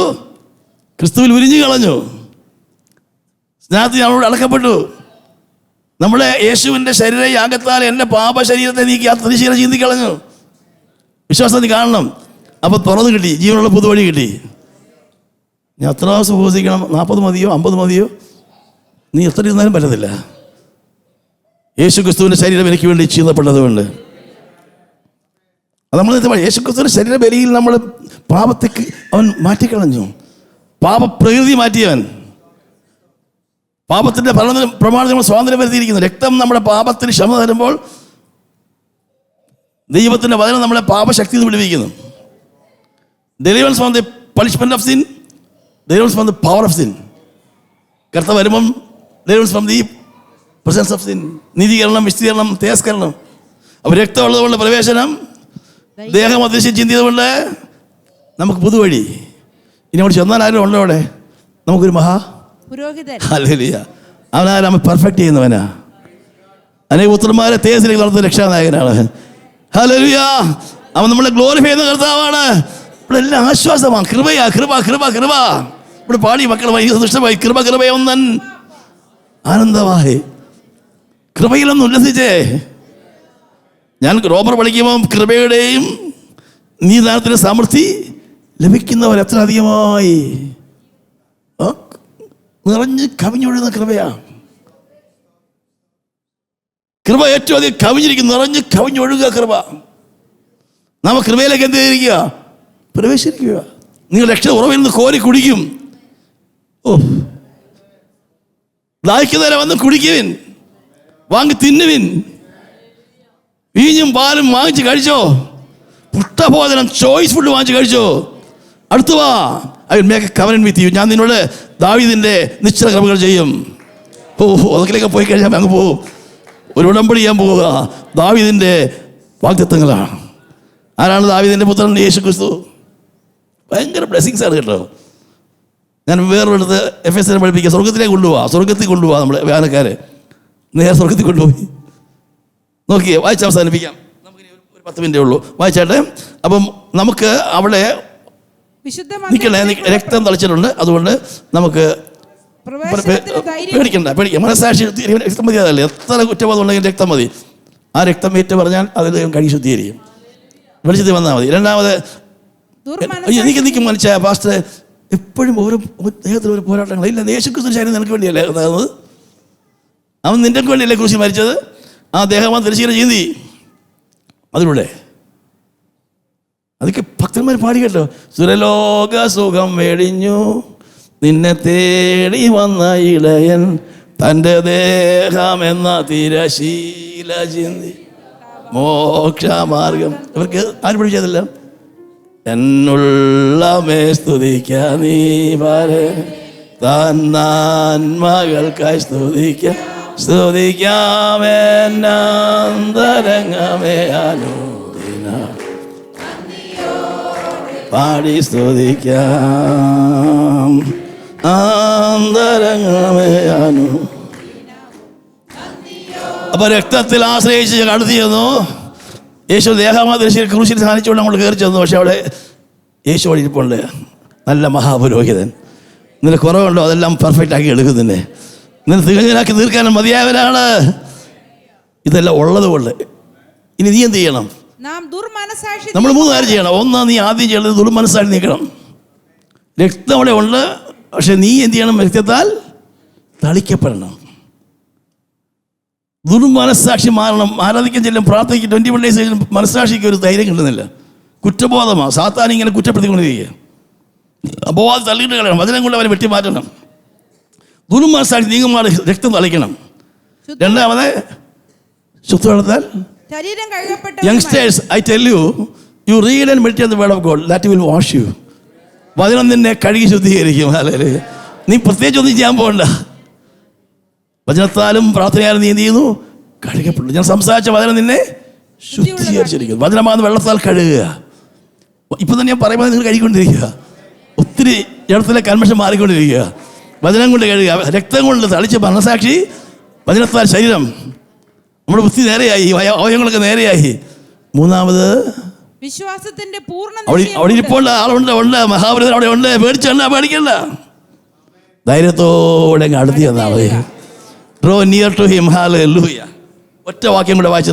5 കാര്യം പറയാൻ ആഗ്രഹമുണ്ടായിരുന്നു അടുത്ത് ചെല്ലാനായിട്ട്. ഈ ലേഖനത്തിൽ 5 പ്രാവശ്യം പറഞ്ഞു അടുത്ത് ചെല്ലും. ട്രോ നിയർ 21 days ആകുമ്പോഴേക്കും 21 days കൊണ്ട് നമ്മൾ അടുത്ത് ചെല്ലണം. 12 വരുമ്പോൾ എവിടെ വന്നിരിക്കുന്നത് അറിയാൻ വന്നിരിക്കുന്നത് അങ്ങ് സിയോൻ പർവ്വതത്തിനും യെരൂശലേമിനും നമ്മുടെ സംഘത്തിനും കേൾക്കാൻ വന്നിരിക്കുന്നത്. പോവുക, കയറി പോവുകയാണ്. നോക്കുക, ഒറ്റ കാര്യം മാത്രം. അതിൻ്റെ 9-ാമത്തേക്ക് തിരിച്ചു വരാം. 9-ാം അധ്യായത്തിൻ്റെ 15-ാം വാക്യം വായിച്ച് നിർത്താം. അത് നിമിത്തം ആദ്യ നിയമത്തിലെ ലംഘനങ്ങളിൽ നിന്നുള്ള വീണ്ടെടുപ്പിനായി. പിന്നെയും പറയുന്നത് ആദ്യ നിയമം വലിയ പ്രശ്നമാണ്. ആ നൂലാമാലകൾ കിടപ്പുണ്ട്. ലാപ്രമണിച്ച് നോക്കുക, മുഴുവനും കുറ്റമാണ്. തൊട്ടതും പിടിച്ചതും കണ്ടതും നോക്കിയതെല്ലാം പാവമാണ്. അതിൻ്റെ ലംഘനങ്ങളിൽ നിന്ന് വേണം വീണ്ടെടുപ്പ് വേണം. ഇത് കറക്റ്റ് അല്ലേ? ഞാൻ കറക്റ്റാണ് സംസാരിക്കുന്നത്. എല്ലാവരും ഉള്ളിനകത്ത് ദൈവത്തിലേക്ക് വരുമ്പോൾ കുറ്റബോധമാണ്. അയ്യോ, ആ പറഞ്ഞത്, ഈ ചിന്തിച്ചത്, ആ ചെയ്ത്, ഈ ചിന്തിച്ചത്. അപ്പോൾ ആദ്യ നിയമത്തിൻ്റെ ലംഘനങ്ങളിൽ നിന്നുള്ള ഒരു മോചനം വരണം. അതിനാണ് യേശു എന്ത് ചെയ്തത്? എന്ത് മരിച്ചത്? അപ്പോൾ ഒരു മോചനത്തിനായി അതിനാ മരണം ഉണ്ടായത്. അപ്പം ദൈവത്തിൻ്റെ ന്യായപ്രമാണം ലംഘിച്ച എന്ത് കിട്ടും? മരണം കിട്ടും. യേശു ഒരിക്കലങ്ങ് മരിച്ചു, ക്ലോസ് ചെയ്തു, എല്ലാ കടവും തീർത്ത് ക്ലിയർ ചെയ്തു. അല്ലെങ്കിൽ ആദ്യ നിയമം എന്തെല്ലാം പറയുന്നു അതിൻ്റെ എല്ലാം ശിക്ഷ യേശു അനുഭവിച്ചു, മരണം ഉണ്ടായി. അത് ക്ലെയിം ചെയ്യണം. സാത്താനെ, നീ ഇതിനെ പണി നോക്കി പോകും. യേശു എനിക്ക് വേണ്ടി മരിച്ചത് കൊണ്ട് എനിക്ക് നീ ശിക്ഷാവധിയില്ല. ക്രിസ്തു യേശു മരിച്ചവൻ, ഉയർത്തവൻ, എനിക്കൊരു പക്ഷപാതം കഴിക്കുന്നവൻ ആരെ കുറിച്ച് ചുമത്തും? അടുത്തത്, ഒരു മരണമുണ്ടായിട്ട് നിത്യ അവകാശത്തിന്റെ വാഗ്ദത്തം വിളിക്കപ്പെട്ടവർക്ക് ലഭിക്കേണ്ടതിന്. ഇവിടെ പ്രശ്നം, നമ്മൾ അവിടെ നിൽക്കുക, കുഴിച്ചുകൊണ്ട് നിൽക്കുക, കയറി വരുന്നില്ല. എല്ലാ ആഴ്ചയിലും പാപിയാണ്, ക്ഷമിക്കണം, ഇത് തന്നെ സമുദായത്തിലല്ലേ ചെയ്യുന്നത്. ഇപ്പുറത്ത് എന്തുണ്ടെന്നറിയ? ആ നിയമ ലംഘനത്തിലെ ശിക്ഷ മാറിയാൽ പിന്നെ എന്തുണ്ട്? നിത്യ ഇറ്റേണൽ ഇൻഹെറിറ്റൻസ് ഉണ്ട് അല്ലേ? Hallelujah. For this reason Christ is the mediator of a new covenant, that those who are called may receive the promised eternal inheritance. Now that he has died as a ransom to set them free from the sins committed under the first covenant. ഒന്നാമത്തെ നിയമത്തിൻ്റെ കീഴിലുള്ള എല്ലാ നൂലാമാലയും cancel ചെയ്തു, അവൻ്റെ മരണം കൊണ്ട് മാറ്റി. എന്നിട്ട് നമുക്ക് എന്ത് തന്നു? നിത്യ ഇറ്റേണൽ റിഡംഷൻ തന്നിരിക്കുക. ഡോക്യുമെൻ്റ് വാങ്ങിച്ചോ? വസ്തു എഴുതിയാൽ നമ്മൾ ഡോക്യുമെൻ്റ് വാങ്ങിക്കാൻ പേര് കൂട്ടണ്ടേ? പേര് കൂട്ടിയിട്ടുണ്ടോ? എൻ്റെ പേര് കൂട്ടണം. ഞാൻ കൂട്ടിയത്, അതായി പറയുന്നത്. എൻ്റെ യേശുവിനെ മരണം കൂടി ഉള്ള നേട്ടം ഞാൻ കൈവശമാക്കി വെച്ചിരിക്കുക. ഹല്ലേലൂയ. ഇതാ വചനമെന്ന് പറയുന്നത്. അപ്പം എന്താ നിത്യാവകാശ വാഗ്ദത്തം? വിളിക്കപ്പെട്ടവർക്ക് ആർക്ക് കിട്ടുന്നത്? നമ്മൾ അങ്ങനെ ഇവിടെ വന്നിരിക്കുന്നത് വിളിക്കപ്പെട്ടവർക്ക് ലഭിക്കേണ്ടതിന് അവൻ പുതിയ നിയമത്തിന്റെ മധ്യസ്ഥനാകുന്നു. നിയമമുള്ളിടത്ത് നിയമകർത്താവിന്റെ മരണം തെളിവാൻ ആവശ്യം. മരിച്ച ശേഷമല്ലോ നിയമം സ്ഥിരമാകുന്നത്. ഇവിടെ ഒരു വലിയൊരു രസകരമായ കാര്യമുണ്ട്, ഒരു അലിഗറി. അതെന്ന് പറഞ്ഞാൽ ഒന്നാമത്തെ നിയമത്തിന്റെ ലംഘനത്തിൽ മരിച്ച യേശു. എന്നാൽ അത് രണ്ടാമത്തെ എൻ്റെ ആപ്ലിക്കേഷൻ എന്ന് പറയുന്നത് അത് വിൽപ്പത്രം എഴുതി വെച്ചാൽ മരിച്ചത്. യേശു മരിച്ച വിൽപ്പത്രം എഴുതി വെച്ചു, ഈ മരണം കൊണ്ട് എൻ്റെ അവകാശം മൊത്തം ഞാൻ അവർക്ക് കൊടുക്കുകയാണ്. ഞാൻ മരിച്ചാൽ എൻ്റെ സ്വത്ത് എന്നെ വിശ്വസിക്കുന്നുണ്ട്. യേശു മരിച്ചോ? മരിച്ചപ്പോൾ നിയമം ഉറപ്പായോ? എൻ്റെ അപ്പൻ എനിക്ക് എഴുതി വെച്ചിട്ട് അപ്പം മരിച്ചില്ല, എൻ്റെ പെങ്ങൾ വന്നിട്ട് അത് തട്ടിക്കൊണ്ട് പോകും. ഇനി ആർക്ക് പറയുന്നത്? എൻ്റെ അപ്പം മരിച്ചിരിക്കുന്നു, നിയമം ഉറപ്പായി കഴിഞ്ഞിരിക്കുന്നു. ഇനി അപ്പം മരിച്ച എന്ത് ചെയ്യുമെന്ന് അറിയാമോ? പോയി കോടതിയിൽ അഡ്വക്കേറ്റിനെ കണ്ട് എൻ്റെ പേരിലാക്കണം. ആരാണ് ആ വലിയ മീഡിയേറ്റർ? അവൻ തന്നെയാണ്. നമുക്ക് വേണ്ടി മരിച്ചത് യേശുവാണ്, നമുക്ക് വേണ്ടി വിൽപ്പത്രം എഴുതിയത് യേശുവാണ്. ഇന്ന് നമുക്ക് വേണ്ടി ഉയർത്തി നമ്മുടെ ആരാണ്? മീഡിയേറ്ററാണ്. എന്തിൻ്റെയാ? ഈ പുതിയ ഉടമ്പടിയുടെ. എന്താ എഴുതി വെച്ചിരിക്കുന്നത്? നിത്യാവകാശം. അയ്യോ, എനിക്ക് ഉറപ്പുണ്ട്. അതാ ഞാൻ കാസർഗോഡ് നിൽക്കുന്നത്. നിത്യാവകാശത്തിൻ്റെ ഉടമയാണ് ഞാൻ. ഹല്ലേലൂയ. എഴുന്നേൽക്കാമോ?